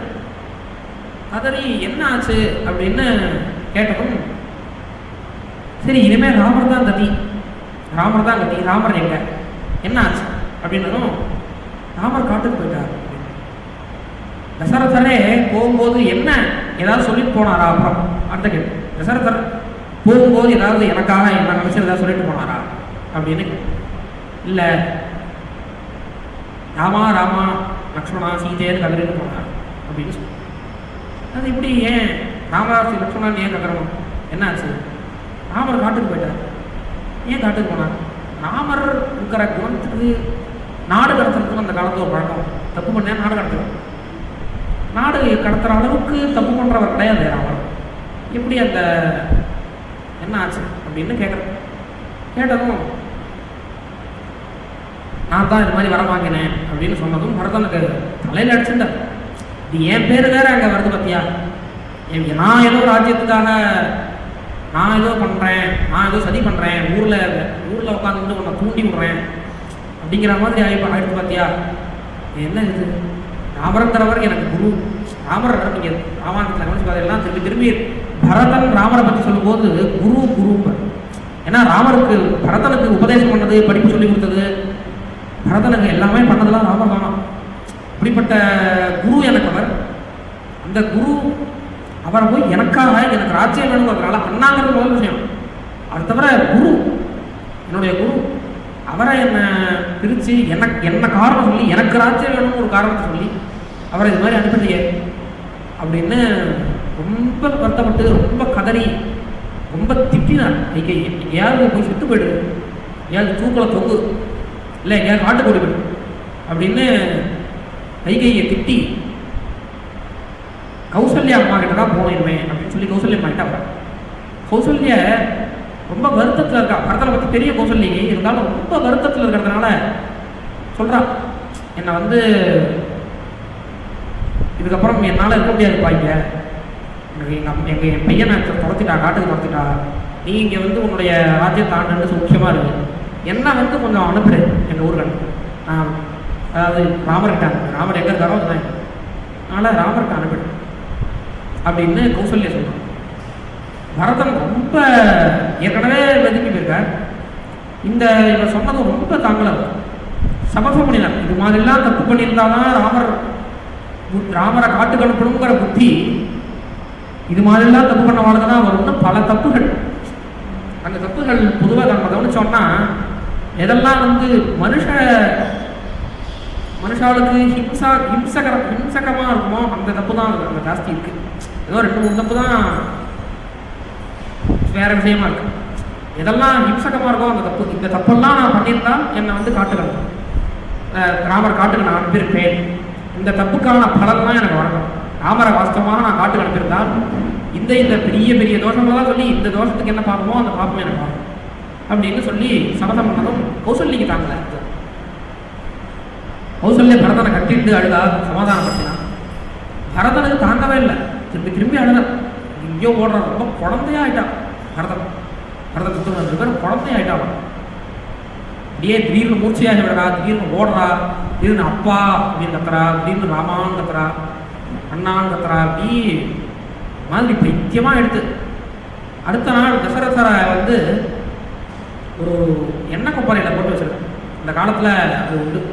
அதாவது ஒரு உடம்பு வாடி போகாமல் இவ்வளோ நாள் ஆயிருக்கு விரதம் வரத்துக்கு, இவ்வளோ நாள் வாடி போகாமல் இருக்கிறதுக்கான ஒரு டெக்னாலஜி இங்கே இருந்திருக்கு. அப்படி அந்த தசரதர் அங்கே இருக்கார். அந்த தசரதரை பார்த்து அவர் மேலே விழுந்து கத்துறோம், சார் இப்படி ஆகிடுதே, இப்போ எழுந்திருக்கோம், இப்போ நான் ராமரை இங்கே அழிச்சுன்னு வந்து உட்காந்து கட்டுறேன், இப்போ எழுந்திருக்கோம் அப்படின்னு கத்துறேன். இந்த குழந்தைகள் ரொம்ப ரொம்ப பாட குழந்தைகள், ஒன்றுமே தெரியாது வாழ்க்கை. இவா வந்து இப்படி கஷ்டப்படுறது யாருக்குமே தாங்கலை. அப்புறம் அந்த சம்ஸ்காரங்கள்லாம் முடிஞ்சது, அந்த இதெல்லாம் முடிஞ்சு 13 நாள் அந்த இதெல்லாம் முடிஞ்சு ஆசோதங்கள்லாம் முடிஞ்சு அதுக்கப்புறம் பட்டாபிக்கு வராது, அரண்மனைக்கு வராது. வந்ததும் ராஜா இருந்தால் தான் ஒரு மணி அடிக்கணும்னு இருக்கு, ஒரு மணி. அந்த மணியை அடிச்சாலும் இவருக்கு உடனே தாங்கல. ராஜா இருந்தால் தானே அடிக்கணும், ஏன் நான் இங்கே வைக்கும்போது எதுக்கு நீங்கள் அந்த மணியை அடிக்கிறேன் அப்படின்னு பரதன் கத்தினார். அப்புறம் வசிஷ்டர் சமாதானப்படுத்தினார். வசிஷ்டர், நீங்கள் என்ன இப்படி இருந்தால் இருக்கக்கூடாதுப்பா, நீ தான் ராஜ்யத்தை ஆளணும் அப்படின்னு சொன்னதும் வசிஷ்டர் வாஸ்தவமாக பரதனுக்கு குரு. ஆனால் வசிஷ்டரை போட்டு கண்டுபிடிச்சு, நீங்கள் எப்படி சொல்லக்கூடாது, நீங்கள் எப்படி சொல்லலாமா, நீ எப்படிப்பட்டவர், இந்த குலத்துக்கே குரு, இப்படி ஒரு விஷயம் நடந்திருக்கு, நீங்கள் இருந்தே ஒரு பெரிய விஷயம் நடந்ததா அப்படின்னு வசிஷ்டரையும் போட்டு திட்டார். திட்டினதும் என்ன பண்ண போறாருன்னு தெரியல அப்படின்னதும் ராமரை இங்கே அழைச்சிட்டு கூட இல்லை, ராமருக்கு அங்கே பட்டாபிஷேகம் நடத்திட்டு தான் இங்கே அழைச்சிட்டே வரணும். நீ என்ன பட்டாபிஷேகம் தசரதர் ராமருக்கு பட்டாபிஷேகம் பண்ணணும் தயார் பண்ணி வச்சிருக்காரோ, எந்த பட்டாபிஷேகத்தை கொண்டு எனக்கு அதே விஷயம், அதே செட்டப்பில் எனக்கு பட்டாபிஷேகம் நடத்தணும்னு எந்த பட்டாபிஷேக சாமான்களை கைகை சொன்னாலோ அதே சாமான் தசரதர் எடுத்து வச்ச சாமானெல்லாம் அதை கொண்டு அப்படியே எடுத்துகிட்டு போய் ராமருக்கு அங்கே அந்த காட்டில் இருக்கிற நதியில் பட்டாபிஷேகம் பண்ணிட்டு தான் இங்கே வரும் அப்படின்னு வந்துட்டார். பரதன் கிளம்பிட்டார். ராமர் அந்த காட்டிலேருந்து சித்திரக்கூட்டம்னு ஒரு மலை, அந்த மலையில் போய் இருந்துருக்கார். இவர் இங்கேருந்து கிளம்பி அங்கேருந்து எல்லாத்தையும் தாண்டி ராமர்கிட்ட வந்து, ராமர் என்னப்பா இங்கே வந்திருக்க, எப்படி என்னப்பா இது அப்படின்னு ராமர், அப்பா இருக்கா, அப்பா இருக்கும்போது இது மாதிரி காட்டுக்கு வரலாமா அப்படின்னு ராமர் இது பண்ணதும், என்ன அவர் அப்பா இதுவாயிட்டார் காலமாயிட்டார் அப்படின்னு ரொம்ப சமப்பட்டு, அதுக்கப்புறம் ராமர் அந்த சம்ஸ்காரங்கள்லாம் பண்ணிட்டார். அப்பா அது பண்ண சம்ஸ்காரங்கள்லாம் பண்ணிட்டு நீ வந்து திருப்பி இதுக்கு போகும், உங்களை அழிச்சுட்டு போகாமல் போகிறதுக்காக நான் இங்கே வரணும், அங்கேயே இருந்ததுக்காக ஒரு செய்தி கொடுத்தேன், உங்களை அழிச்சுட்டு போகிறதுக்காக தான் வந்தேன், நீங்கள் வந்தால் தான் இவ்வளோ பேர், அது பிளாக்மெயில் பண்ணுறதுக்காக இத்தனை பேர் அழிச்சுட்டு வந்தாங்க, நீங்கள் வந்தால் தான் இவ்வளோ பேர் கிளம்புவோம், ஆனால் யாரும் கிளம்புவோம், ஊரே வந்துட்டு, ஊரே இங்கே இருக்குது, நீங்கள் இங்கே கிளம்பினாதான் ஊர், இல்லைன்னா அப்படியே இருப்போம் எல்லாரும் காட்டு, நீங்கள் எங்கெல்லாம் போகிறோன்னா எல்லாரும் இங்கே எல்லாரும் வருவோம் அப்படின்னு ஏதோ சொல்கிறார். அது ராமர் பார்த்ததும் அதெல்லாம் சொல்லிடலப்பா, அதெல்லாம் நீ அப்பா சொல்கிற சத்தியத்தை பிரதிஜையை, அப்பாவோட பிரதிஜையை காப்பாற்றணும், அப்பாவோட ஆத்மியங்கிறது கூட அடுத்த விஷயம், அப்பா பிரதிஜையை நம்ம காப்பாற்றியே ஆகணும், அதனால் நீ பண்ணி இந்த மாதிரி பண்ணக்கூடாது, நீ போடணும் அப்படின்னு ராமர் இது பண்ணதும் பல விஷயங்களை சொல்லி பல பேர் சொல்கிறார். வசிஷ்டர் சொல்கிறார் நீ வந்துடணும், அதெல்லாம் கேட்கல.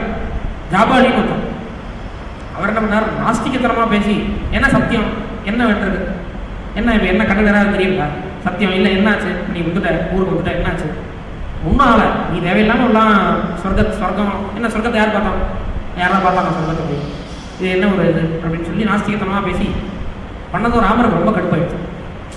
இப்படிப்பட்ட ஒருத்தரை போய் எங்கள் அப்பா மந்திரி மண்டலத்தில் வச்சுருந்தாரே அப்படின்னு தசரதருக்கு திட்டினார், இப்படி ஒருத்தர் வச்சுருக்காரு. அப்படி வேற விஷயங்கள் நடந்தது. ராமர் ஒன்றும் அசையறதாவே இல்லை.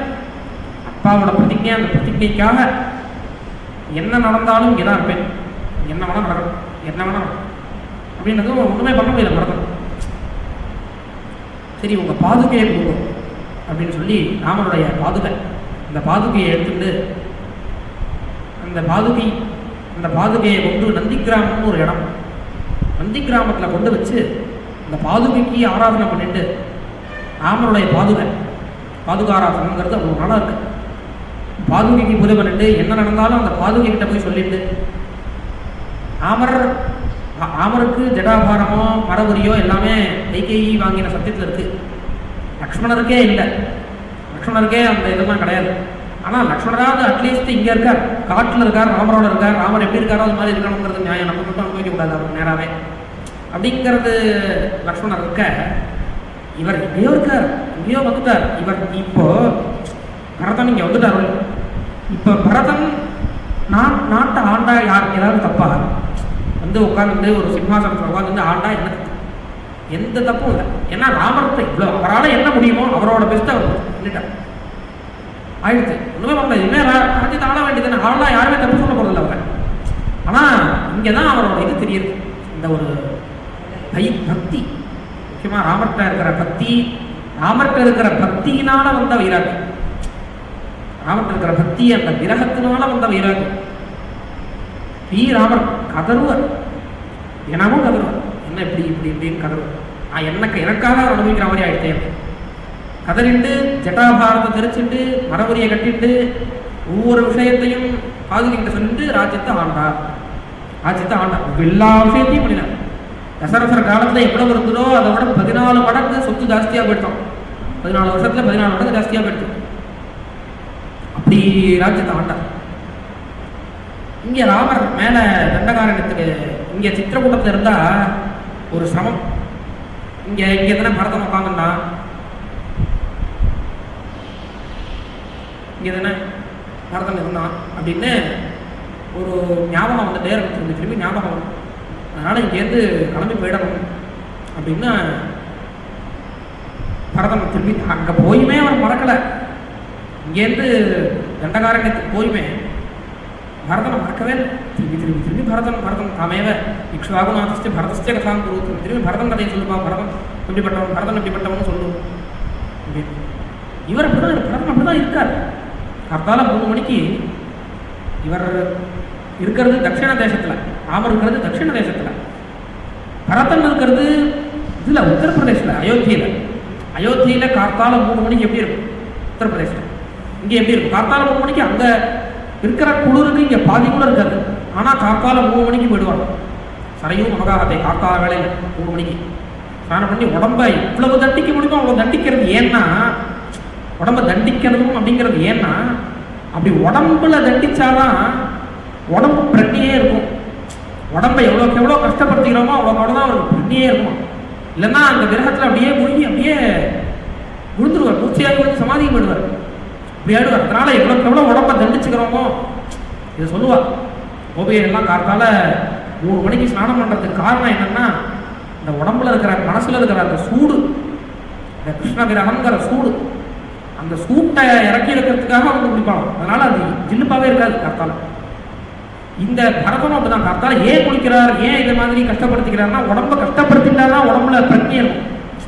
இந்த ஒரு புண்ணு இருந்ததுன்னா அந்த புண்ணு மேல பிரச்சனை இருக்கும் இல்லையா உடம்புல, அது மாதிரி உடம்புல பிரச்சனை இருக்கணும். இல்லைன்னா எப்ப வேணா அவர் தன்னுடைய மூர்ச்சைக்கு போயிடலாம். அப்படி ஒரு விரகத்திலேயே இருக்க அப்படின்னு ராமர் திருப்பி திருப்பி திருப்பி இந்த கதையே சொல்லிட்டு அழுதுங்க. இப்படியே அங்கே இங்கேயும் சஞ்சாரம் பண்ணி 13 வருஷம் ஆயிடுச்சு. சஞ்சாரம் பண்ணிட்டேன். 14வது வருஷம் பஞ்சவட்டின்னு ஒரு இடம், அந்த இடத்துக்கு வந்து தங்கிட்டு இருக்கார். அங்கே தங்கிட்டு இருக்கார். அங்கே சூர்பன கேமுத்தி வந்தான். இவ்வளோ மண்ணா போச்சு கதை. சூர்பன கேமுத்தி வந்தான். அவள் வந்து இது மாதிரி உன்னை கல்யாணம் பண்ணிக்கணும் அப்படின்னா, அது மாதிரி தான் கல்யாணம் பண்ணிக்கணும், உடனே கல்யாணம் பார்த்தோன்னே கல்யாணம் பண்ணிக்கணும் அப்படின்னு வந்து ராமர் மாதிரிலாம் பண்ண முடியாதுப்பா. நாங்கள் ஏற்கனவே கல்யாணம் ஆனவன், சீதாக்கு எனக்கு ஒரு பத்னி இருக்கா, அவள் கொண்டு அவ்வளோதான். ஏதாவது நமக்கு சுகத்துக்கு, இந்திரிய சுகத்துக்கு என்ன வேணுமோ அதெல்லாம் பண்ணிக்க வேண்டியது, எதெல்லாம் அதுக்கு விரோதமோ அது எல்லாத்தையும் அழிச்சிட வேண்டியது, அதெல்லாம் அப்படிங்கிற மாதிரியான ஒரு ட்ரெண்டு. அதனால் சீதையை கொண்டு அவன் கொண்டு வர முடியாது. இல்லை அப்படின்னு சொல்லி என்னவோ பண்ணி இவ 2 பேரும் கிண்டல் பண்ண ஆரம்பிச்சிடா சூப்பனக்கே. இவளுக்கு சீத்தை இருக்கிறதுனால தானே நீங்கள் என்ன கிண்டல் பண்ணுறேன் அப்படின்னு சீதையை போய் கொல்லவே ஆரம்பிச்சிட்டார். கொல்ல ஆரம்பித்ததும் இல்லை, இது மாதிரி சமயத்தில் ஒன்றும் பண்ணக்கூடாது. இது மாதிரி இவாட்டெல்லாம் கிண்டலே பண்ணக்கூடாது. கிண்டல் பண்ணால் இது மாதிரியே பண்ண ஆரம்பிச்சுவா. ஏதாவது யார்கிட்ட விசாரம் பண்ணணுமோ, யார்கிட்ட பரிகாசம், அதெல்லாம் அதிகாரி பார்த்து பண்ணணும். யாராவது இப்போ நம்ம கிட்ட ஒருத்தட்ட போய் விசாரம் பண்ணணும் அப்படின்னா அந்த விசாரத்தில் இருக்கிற தர்க்கத்தை ஏற்றுப்பா அப்படின்னா அவள்கிட்ட விசாரம் பண்ணணும். அவன் திரும்பி திரும்பி திரும்பி ஒரே விஷயத்தையே பேசிட்டு இருந்தானா அவள்கிட்ட விசாரம் பண்ணி நம்ம பேசணும். அது மாதிரி யாருக்கிட்ட கிண்டல் பண்ணணுமோ அதை அவள்கிட்ட தான் கிண்டல் பண்ணணும். யார் அதை வந்து ஒரு தப்பாக நினச்சிக்க மாட்டோமோ அவள் தான் கிண்டல் பண்ணணும். இவன் இது மாதிரி இருக்கிறவன்ட்டெல்லாம் கிண்டல் பண்ண ஆரம்பிச்சா சரியில்லாதா அப்படின்னு சொல்லி அவளை எதாவது பண்ணு அப்படின்னு லக்ஷ்மணர் அவளோட மூக்கையும் காதையும் அடிச்சுட்டார். அவள் கொல்ல வந்ததுனால அவள் சீதையை கழுத்தில் கையை வச்சு நெரிச்சு கொல்ல வர சமயத்தில் மூக்கையும் காதையும் அடித்தார். என்ன தப்பு இதில்? அவன் என்ன பண்ணா, நேராக அந்த காட்டிலேயே கரண் தூஷணம் 2 பேர், அந்த கரதூஷணன்ட்ட போய் இது மாதிரி பண்ணிட்டார் அப்படின்னதும் கரதூஷனால் 14,000 ராட்சசால் அந்த அத்தனை பேரும் ரிஷிகளை போட்டு சிரமப்படுத்திட்டு சிரமப்படுத்திட்டு இருக்கா. ரிஷிகளை ஏன் சிரமப்படுத்துறாங்கன்னா, ரிஷிகள் எதுவும் பண்ண மாட்டா, திரும்பி அடிக்கிறவனா அடிக்க மாட்டா யாரும். அவள் எதுவும் திரும்பி பண்ண மாட்டா, நம்மளும் போய் அடிச்சுட்டே இருப்போம், திரும்பி அடிப்போம், திரும்பி அவளை இது பண்ணிகிட்டே இருக்கும் அப்படின்னு கஷ்டப்படுத்தியே அடித்து அவளையே சாப்பிட்டுட்டு இது மாதிரி இருக்கிற ஒரு கூட்டம். அந்த கூட்டம் அங்கேருந்து யுத்தத்துக்காக 14,000 பேர் எடுத்து 14,000 பேரையும் ராமர் வசம் பண்ணிட்டார். 14,000 பேரையும் வசம் பண்ணிட்டார். கிட்டத்தட்ட ஒரு 1.5 மணி நேரத்துக்கு முடிச்சுட்டார் எல்லாத்தையும். இல்லை அங்கே அந்த பக்கத்தில் குப்பையே இல்லாமல் பண்ணிட்டாங்க. அங்கே இருந்துட்டு ஒரே நாத்தம் அடிக்கும், ஒரே இந்த ரத்த இதெல்லாம் அடிக்கும். அந்த வேகத்தினால் அது எங்கேயும் அந்த அது எவ்வளோ தூரத்துக்கு அந்த அம்பு போகுமோ அவ்வளோ தூரத்துக்கு அந்த உடம்பு தள்ளியும் போகும். அப்படி அதை எல்லாத்தையும் முடிச்சுட்டேன் ராமர். முடிச்சுட்டு திரும்பி வந்தால் இருக்கார். சூர்பனகை பார்த்தா இங்கேருந்து ராவணன் இருப்பான். ராவணன் லங்கையில் இருக்கான். அங்கே போய் சொல்கிறான். ராவணன் வாஸ்தவமாக ரொம்ப நல்லவனாக இருந்தால் சூர்பனகை என்ன தெரியுமா சொல்லணும், உண்மையை சொல்லிடணும். இது மாதிரி ராமரை பார்த்தோன்னே எனக்கு கல்யாணம் பண்ணிக்கணும்னு சொல்லிட்டு கல்யாணம் பண்ணிக்கிறதுக்கு நினச்சேன். சீதை தடங்களாக இருந்ததுனால சீதையை கொல்ல போனேன், என்ன இது மாதிரி பண்ணிட்டான்னு சொல்ல வேண்டியதுன்னு இப்படி சொல்லலை. என்ன சொல்கிறா, இது எப்படிப்பட்ட ஒரு இதுன்னு பார்க்கணும், என்ன ஒரு கன்செப்ட் பார்க்கணும். சூர்பனகை தான் சொல்கிறான், சீதை ரொம்ப அழகாக இருந்தா, அந்த சீதையை நான் வந்து உனக்கு கல்யாணம் பண்ணிட்டு வரதுக்காக எடுத்துட்டு வரணும்னு நினச்சேன். அதை இந்த 2 பேருமா சேர்ந்துட்டு இது பண்ணிட்டா. அந்த சமயத்தில் ராமர் அவரோட ஆத்துக்காரும் நச்சினதுமா சேர்ந்துட்டு என்ன இது பண்ணிட்டா. இவன் வாஸ்தவமாக உண்மையை சொல்லியிருக்க வேண்டியதானே, எனக்கு ஆசை, எனக்காக போனேன் அப்படி சொல்லலை, உனக்காக பண்ண போனேன், உனக்காக பண்ணது.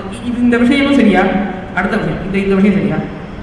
உனக்கு அடுத்தவன் கொண்டாட்டி எடுத்து வர்றது ஒரு வேலையாக, இதுக்காக கோபப்பட்டு இது மாதிரி பண்ணிட்டானே, இதை அதாவது ராட்சசால வதம் பண்ணணுங்கிறது இருந்தால் கூட இவ்வளவு நாள் ராட்சசால வதம் பண்ணுறதுக்கு அவர் உண்மையே பண்ணலை. ராமர் ராட்சசால வதம் பண்ணியிருப்பார், ராட்சசால வதம் பண்ணுறேன்னு பிரதிஜை பண்ணியிருக்கார் ரிஷிகள்கிட்ட, அதனால் வதம் பண்ணியிருப்பார். ஆனால் வாஸ்தவமாக இங்கே நடந்த ஒரு சுச்சுவேஷனை பார்த்தா ராட்சசால அவர் போய் ஒன்றுமே பண்ணலை. அவள் சூர்பனகையாக வந்தா, அவளே தப்பு பண்ணா, அவளே தண்டனை அனுபவிச்சா, அவளே ஒரு கூட்டத்தை கூட்டிட்டு வந்தா, எல்லாத்தையும் அழிச்சா. அவளே ராமரை கூட்டு வந்து ராவணையும் அடிச்சுட்டான். யாரு ராமர் தானா போய் ஒண்ணுமே பண்ணல. ராவணன் இது மாதிரி பண்ணதும் ராவணன் கோபம் வந்துச்சு. அது என்னமா நான் எனக்காக அழைச்சின்னு வர ஒரு பொண்ணை அவருடைய ஆத்துக்காரன் என்னை எப்படி தடுப்பான் அப்படின்னு கோபம் வந்துருச்சான். அதனால திரும்பி இவாளை வாஸ்தவா அவனுக்கு பெரிய இது இருந்தா, ராவனுக்கு பெரிய தைரியம் இருந்தா டேரக்டா வந்து அழிச்சு சரி பண்ற கேவலமான காரியத்தை பண்றான், பண்றதை டேரக்டா பண்ண வேண்டியது தைரியசாலியா இருந்தா. இந்த ராமரை மாரீசன் ஒரு அசுரனை ராட்சசனை வச்சு அவனை அப்புறப்படுத்திட்டு, ராமரையும் லக்ஷ்மணரையும் அப்புறப்படுத்திட்டு, லக்ஷ்மணர் மேல பயம், ராமர் மேல பயம். ராமர் இத்தனை 14,000 பேரை கொண்டிருக்காருங்கிறதுனால ராமர் மேல பயம் இருக்கும். லக்ஷ்மணர் மேல ஏன் பயம்? லக்ஷ்மணர்கிட்டையும் பயந்துட்டு எல்லாரையும் அப்புறப்படுத்திட்டு தனியா ஒரு வாரத்தில் பொண்ணு இருக்கும்போது அந்த பொண்ணை சீதையாக அரைச்சி போய் காத்தான் பெரிய வீரம் அப்படின்னு பெரிய கதை அப்படின்னு இருக்கு. அவனை அழைச்சி போயிட்டான், சீதையை அழைச்சி போயிட்டான். போற வழியில ஜட்டாயுன்னு ஒரு கழுகு, அந்த கழுகு இந்த ராமருக்காக தன் உயிரையே கொடுத்துருச்சு. ராவணனை போய் அவனை தடுத்து அவனுடைய ரசத்தை பங்கம் பண்ணி எல்லாத்தையும் தனியாக நிறுத்திவிட்டவனை. அப்படி நிறுத்தியும் அவன் ஒரு வாழை வச்சுட்டு அதோடைய பக்கத்தை அறுத்து இறக்கையை அறுத்து கீழே தள்ளிவிட்டு சீதை எடுத்து போயிட்டான். அங்கே போய் வச்சுட்டான். அங்கே இதில் அசோகவனத்தில் சீதையை வச்சுட்டு சீதையை ஏதாவது பண்ணி என்ன வேணா பண்ணி சீதை வந்து என்னை கல்யாணம் பண்ணி, இதுதான் விஷயம். அது அவளுடைய ஒரு கல்ச்சர். அதாவது கல்யாணம் பண்ணிக்கணும்னு அவள் இஷ்டப்பட்டு கல்யாணம் பண்ணி, அதனால அவள் என்னை இஷ்டப்படுறதுக்கு என்ன வழியோ அதை பண்ணணும் அப்படின்னு சீதையை வச்சுட்டு அவன் தன்னுடைய மந்தபுரத்துக்கு போயிட்டான், தன்னுடைய அரண்மனைக்கு போயிட்டான். இங்கே ராமர் தேடிட்டே வர ஜட்டாயுவை பார்க்குறார், கதறார். ஜட்டாயுவை பார்த்து என்ன ஆச்சு அப்படின்றது ஜட்டாயு சொல்கிறார். இந்த மாதிரி ராமன் அழைச்சிட்டு போயிட்டான். எந்த பக்கம் அழைச்சிட்டு போனான்னா தெற்கு திசையை நோக்கி அழைச்சிட்டு போனான். இப்போ ஒரே ஒரு குழு தெற்கு திசை நோக்கி வந்துட்டே இருக்கா. வர வழியில் சபரின்னு ஒரு பாட்டி. அந்த பாட்டி பெரிய தபஸ்வி, பெரிய சித்தன்னு சொல்றாரு ஆல்மி. இப்படிப்பட்ட அந்த சித்தை அவளுக்கு அனுகிரகம் பண்ணினாங்க. அனுகிரகம் பண்ணிட்டு அங்கேருந்து ரிஷ்யமுகம்னு ஒரு மலை, அந்த மலைக்கு வந்து அந்த சஞ்சாரம் பண்ணிட்டே இருக்கும்போது ஹனுமான் வந்து ராமரை பார்த்து, ராமரை மாதிரி எங்கே இருக்கேன், யார் நீங்கள், என்ன பண்ணுறேன், நீங்கள் எப்படி வந்தேன், இந்த குறவான காட்டுக்கு எப்படி வந்தேன் அப்படின்லாம் கேட்டுப்போம். லக்ஷ்மணர் அதுக்கு வந்து சொல்கிற இது மாதிரி ஆச்சு, ராமரை சீதையை வந்து ராவணன் அபகரிச்சுன்னு போயிட்டான் அப்படின்லாம் சொல்லி, இதுவா சுக்ரீவன் ஒருத்தன் இங்கே இருக்கான், அவனை சரணாகதி பண்ணணும்னு நாங்கள் இங்கே வந்திருக்கோம் அப்படின்னு அழுதுகிட்டே சொல்கிறார். ஏன்னா ராமர் அப்படிப்பட்டவர் சுக்ரீவனை சரணாகதி பண்ணணும்னு சொல்கிறார் அப்படின்னு லக்ஷ்மணர் அழுதுகிட்டே சொன்னதும் நான் தான் அனுமான்னு பேர், சுக்ரீவனோட ஒரு மந்திரி. அந்த மந்திரி நான் வந்து உங்களை வந்து சுக்ரீவன் அழைச்சிட்டு போனேன் அப்படின்னு, சுக்ரீவன் உங்களை பார்க்கறது சுக்ரீவனுக்கு பாக்கியம் அப்படின்னு சொல்லி ராமரை அழைச்சிட்டு போகிறார். அம்மா அழைச்சிட்டு போய் மேலே சுக்ரீவனோட சத்தியம் பண்ணிட்டு வாலியை வசம் பண்ணி மேலே இவாளை அனுப்புகிறார். வானராட பல பேர் வானராட இருக்காங்க. அவள் எல்லாரையும் வர சொல்லி அவளெல்லாம் அங்கே போய் தேடுங்கோ, அப்போ ஃபுல்லாக போய் தேடுங்கோ அப்படின்னு அனுப்பினதும் ஹனுமார் லங்கைக்கு போய் சீதையை பார்த்து கண்டேன் சீதையை அப்படின்னு திரும்பி வந்து சொல்லி ராமர்கிட்ட கண்டேன் சீதையை அப்படின்னு சொல்லி ராமரை இங்கேருந்து அழைச்சிட்டு போய் அவள் சேது பந்தம் கடல் இன்னைக்கு பார்க்க முடியும். அந்த கடலில் இருக்கிற அந்த சேது இன்னைக்கு பார்க்க முடியும். அதாவது 7000 வருஷம் முன்னாடியே அந்த சேது பிடிக்கிறான். 7000 வருஷம் முன்னாடியே அட்லீஸ்ட் 7000 வருஷம் ஆயிருக்கும் அந்த சேது கட்டி அப்படின்னு சொல்லுவோம்.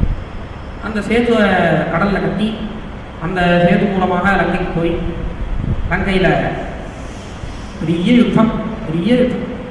இந்த யுத்தம் பண்ணி ராவண யுத்தங்கள்லாம் பண்ணி திரும்பி புஷ்பக விமானத்தில் அங்கேயிருந்து திரும்பி வந்து அயோத்திக்கு வரவழியில் இறங்கிட்டார். ஹனுமாரை அனுப்பி பரதனை சமாதானப்படுத்துன்னு சொல்லி பரதன் அங்கே போய் ஏன் இங்கே இறங்கிட்டாருன்னா அதுக்கு ஒரு காரணம் என்ன சொல்லுவோம். கரெக்டாக அந்த அதாவது நாள் கணக்கு தான் பார்ப்போம் நம்மலாம். சாதாரணமாக 14 வருஷம் அப்படின்னா இன்னைக்கு ஒரு 10 மணி கிளம்பினா அடுத்த நாள் 14 வருஷம் கழிச்சு அடுத்த நாள் காத்தால ஒரு 6 மணிக்கு வந்து முடிஞ்சிருச்சோம், தப்பு இல்லை. 14 வருஷங்கிறது. ஆனால் ராமர் என்ன பண்ணுவாராம், நேர கணக்கு பார்ப்பாராம். 24 மணி நேரம், இந்த மணிலேருந்து இந்த மணி வரைக்கும் அப்படின்னு கணக்கு. அதனால இன்னும் அந்த அந்த நேரம் கொஞ்சம் பாக்கி இருக்கு. அதனால அவ்வளோ அதை வந்து இங்கே பரத்வாகாசிரமத்தில் இது பண்ணிக்கலாம் அப்படின்னு பரத்வாகாசிரமத்தை இறங்கிட்டார். ஹனுமாரை பரதன் கிட்ட அனுப்பி நான் இது மாதிரி வந்துருக்கேன்னு சொல்லு அப்படின்னு சொல்லி பரதனை சமாதானப்படுத்தினார். ஹனுமான் இங்கேருந்து திரும்பி ராமர் புஷ்பக விமானத்தில் அந்த நந்தி கிராமத்தில் வந்து இறங்கி அங்கேருந்து போய் பட்டாபிஷேகம் பண்ணிட்டு சௌக்கியமாக இருந்தார் அப்படின்னு பாகவதத்தில் வர ராமகதை. ரொம்ப அற்புதமான கதை. அந்த கதையை சொல்லி மேலே சூரிய வம்சக்காரனுடைய பல சரித்திரங்கள்லாம் சொல்லி பல விதமான வேற வேற சூரிய வம்சத்துக்கார சரித்திரங்கள்லாம் சொல்லி மேலே கிருஷ்ண கதையை சொல்லணும்னு ஆசை. அதனால் சந்திரவம்சத்துக்காரனுடைய கதையெல்லாம் சொல்ல ஆரம்பித்தேன். சந்திரவம்சத்துலேயே ரொம்ப அழகான ராஜாக்கள்லாம், ரொம்ப குணவான்களான ராஜாக்கள்லாம் சந்திரவம்சத்தில். ரந்தி தேவன் ஒரு ராஜா, ரந்தி தேவன் அப்படின்னு பேர். இந்த ரந்தி தேவன் ரொம்ப பெரிய தாத்தா, ரொம்ப கொடை வல்லல், எல்லாருக்கும் கொடுக்குறோம் மகாத்மா. அவனுடைய காலத்தில் பெரிய பஞ்சம் வந்துடுச்சு இந்த நாட்டில், பெரிய பஞ்சம். இந்த பஞ்சம் வந்தாலும் அவனுக்கு என்ன பண்ணுறதுன்னு தெரியல, ரொம்ப கஷ்டப்பட்டான். கஷ்டப்பட்டு கிட்டத்தட்ட எத்தனையோ நாள், 48 நாள் ஏதோ சாதாரணமாக நல்ல சாப்பாடே இல்லாமல் சிரமப்பட்டு. ஏதோ ஒரு 48 நாள் கழிச்சு ஏதோ ஒரு பதார்த்தம் கிடச்சிது, சாப்பிட்ற அளவுக்கு கொஞ்சம் பதார்த்தம் கிடச்சிது. அந்த பதார்த்தம் கிடச்ச சமயத்துலையும் யாரோ வந்து அவன்கிட்ட பிச்சை கேட்குறான். பஞ்சமாக இருக்கிறதுனால எங்கே சாப்பாடு இருந்தாலும் அவன்கிட்ட பிச்சை கேட்குறான். அவன்கிட்ட பிச்சை கேட்குறான், கொடுத்துட்டான். கொஞ்சோண்டு பாக்கி இருக்கு, இன்னும் கொஞ்சம் பாக்கி இருக்கு, ஒரு 2-3 பேர் சாப்பிட்ற அளவுக்கு பாக்கி இருக்கு. அந்த சமயத்தில் இன்னும் தரும், அவளுக்கும் கொடுத்துட்டான். இன்னும் கொஞ்சம் பாக்கி இருக்கு. இன்னொரு சமயத்தில் அந்த இன்னொருத்தளவு பிச்சை கொஞ்சோண்டு ஜலம் தான் பாக்கி இருக்கு, ஒருத்தர அளவுக்கு தான் பாக்கி இருக்கு. அந்த சமயத்தில் இன்னொருத்தவன் தான், எனக்கு கொஞ்சம் ஜலம் கொடுப்போம் அப்படின்னு. அந்த ஜலத்தையும் கொடுத்துட்டு பகவான்கிட்ட பிரார்த்தனை பண்ணலாம். இந்த பிரார்த்தனை என்ன பிரார்த்தனையோ, இந்த லோகத்தில் இருக்கிற எல்லாரோட கஷ்டத்தையும் எனக்கு கொடுக்கும், எல்லாரோட கஷ்டத்தையும் நான் அனுபவிக்கிறேன், அவள் எல்லாரும் சௌக்கியமாக இருக்கும், எனக்கு வேற எதுவுமே வேண்டாம், எனக்கு வந்து சொர்க்கம் வேண்டாம், எனக்கு மோட்சம் வேண்டாம், எனக்கு வந்து எந்த வேற விஷயமும் வேண்டாம், எல்லாரோட கஷ்டத்தையும் நான் அனுபவிக்கிறேன், எல்லாரும் சௌக்கியமாக இருக்கும், உலகத்தில் எல்லாரும் சௌக்கியமாக இருக்கும். அந்த ஸ்திதோ ஏன பவன் எதுக்காக அப்படின்னு இப்போ நான் இன்னைக்கு இப்போ தானம் பண்ணேனே, இந்த தானத்துக்கு பலனாக ஏதாவது எனக்கு கொடுக்கணும் அப்படின்னு யாருக்காவது தெய்வத்துக்கு ஆசை வந்ததுன்னா இந்த பலனை கொடுப்பா எனக்கு அப்படின்னு பிரார்த்தனை பண்ணோம்னா அவனுக்கு என்ன ஒரு ஹிருதயம் இருக்கணும், என்ன ஒரு நினச்சி பார்க்க முடியாத ஒரு ராஜா. அவனுக்கு பகவான் சாட்சாத்காரம் கொடுத்துட்டார், நேராக தரிசனம் கொடுத்தார். என்னப்பா வர வேணும், இப்படி ஒருத்தருக்கு தரிசனம் கொடுக்காம எப்படி இருக்க முடியும் பகவானால்? அதனால் தரிசனம் கொடுத்து என்னப்பா வேணும் அப்படின்னதும் இந்த வரணையை கேட்குறோம், எல்லாரும் கஷ்டப்படக்கூடாது, எல்லாரும் சௌக்கியமாக அப்படின்னதும் அப்படி நீ நம்ம திருஷ்டியிலேருந்து இந்த யோகாசமஸ்தா சுகினோ பவந்து அப்படிங்கிற ஒரு திருஷ்டியோட உச்சகட்ட விஷயம். அப்படி இருந்தாலும் அதை வந்து ப்ராக்டிக்கலாக இவன் பேசுறதை பண்ண முடியாது. ஏன்னா அவருடைய கர்மா இருக்குது, அவருடைய பலன்கள் இருக்குது, இந்த கர்ம பலன்கள் இருக்குது. அதனால் அது அந்த கர்ம பலம் அனுபவிச்சு தான் ஆகணும். அதனால் அது பண்ண முடியாதுப்பா அப்படின்னு அவன்கிட்ட பகவான் சொன்னான். இது மாதிரி ஒரு ராஜா மேலே இப்படி பல ராஜாக்கள், அந்த ராஜாக்களுடைய சரித்திரங்கள்லாம் வைராகிய பிரதானமாக இருக்கும். அதான் அந்த காலத்து ராஜாக்களுடைய சரித்திரங்கள் எல்லாமே ஒரு அனுபவம். அதாவது அதை பார்த்தா முடியாது. நம்ம பொதுவாகவே பாரத தேசத்தோட பெருமையோ சனாதன தர்மத்தோட பெருமையோ எதுவுமே நம்ம இதை மட்டும் பார்த்தோம்னா நமக்கு தெரியவே தெரியாது. ஏன்னா இதுதான் இயற்கையாச்சே.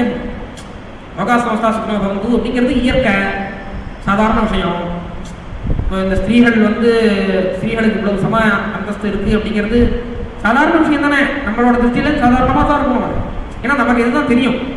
ஆனால் வெளி விஷயங்கள், வெளிநாட்டுகளில் ஸ்திரீகளை நடத்தின முறைகள் இதெல்லாம் தெரிஞ்சால் அப்போ இதோட அருமை, இதில் இருக்கிற ஒரு பெருமை, இந்த ராஜாக்களோட பெருமையோ இந்த மகான்களோட பெருமையோ நமக்கு தெரியும். எல்லா தெய்வங்களும் பகவான் தான், எல்லா தெய்வங்களும் பகவான் தான் ஒரு மதம் சொல்றதுன்னா அது எப்பேற்பட்ட மதமாக இருக்கணும். எந்த மதத்தை வழிபட்டாலும் உயர்ந்த கதி தான் கிடைக்கும் அப்படிங்கிறது. யதாவான் மதத்திலே தான் சதையில தான் எப்படி என்னை வழிபட்டாலும் பகவான் சர்வேஸ்வரனா இருந்து பேசுறார். எப்படி என்னை எந்த முறையில என்னை வழிபட்டாலும் அந்த வழிபடுற முறையிலேயே நான் அவளுக்கு அனுகிரகம் பண்றேன். எல்லாரும் வழிபடுறதையும் எல்லாரும் கிருஷ்ணனை தான் வழிபடுறாங்க. ஆனா எப்படியெல்லாம் கிருஷ்ணனை வழிபடுறாலோ அப்படி எப்படிலாம் அனுகிரகம் பகவான் அப்படின்னு இருக்கிற மதம். இப்படி இருக்கிற ராஜாக்கள், இந்த பாரத தேசத்தோட ராஜாக்கள், இந்த வைராக்கிய பிரசாரமா இருக்கும் அவருடைய கதைகள்லாம். அப்படி கதையை சொல்லிட்டு வந்து யது வம்சம் அப்படிங்கிற வம்சம், அந்த வம்சத்தை மேல சொல்ற. யதுங்கிறவர் ஒரு பெரிய மகாராஜா, பெரிய ஒரு தத்தாத்திரேயர்னு ஒரு பகவானுடைய அவதாரம். இந்த பகவானுடைய அவதாரம் பகவான் இவரை எதுக்காக வந்து எதுக்கு வந்து வேதாந்தங்கள்லாம் உபதேசம் பண்ணிக்கிறான். அந்த மாதிரி ஒரு பெரிய ராஜா. அந்த ராஜாவுடைய வம்சத்துல கிருஷ்ணன் அவதாரம் பண்றார். இந்த கதையை மேல சொல்லுவார். ஜீவனஸ்மரணம்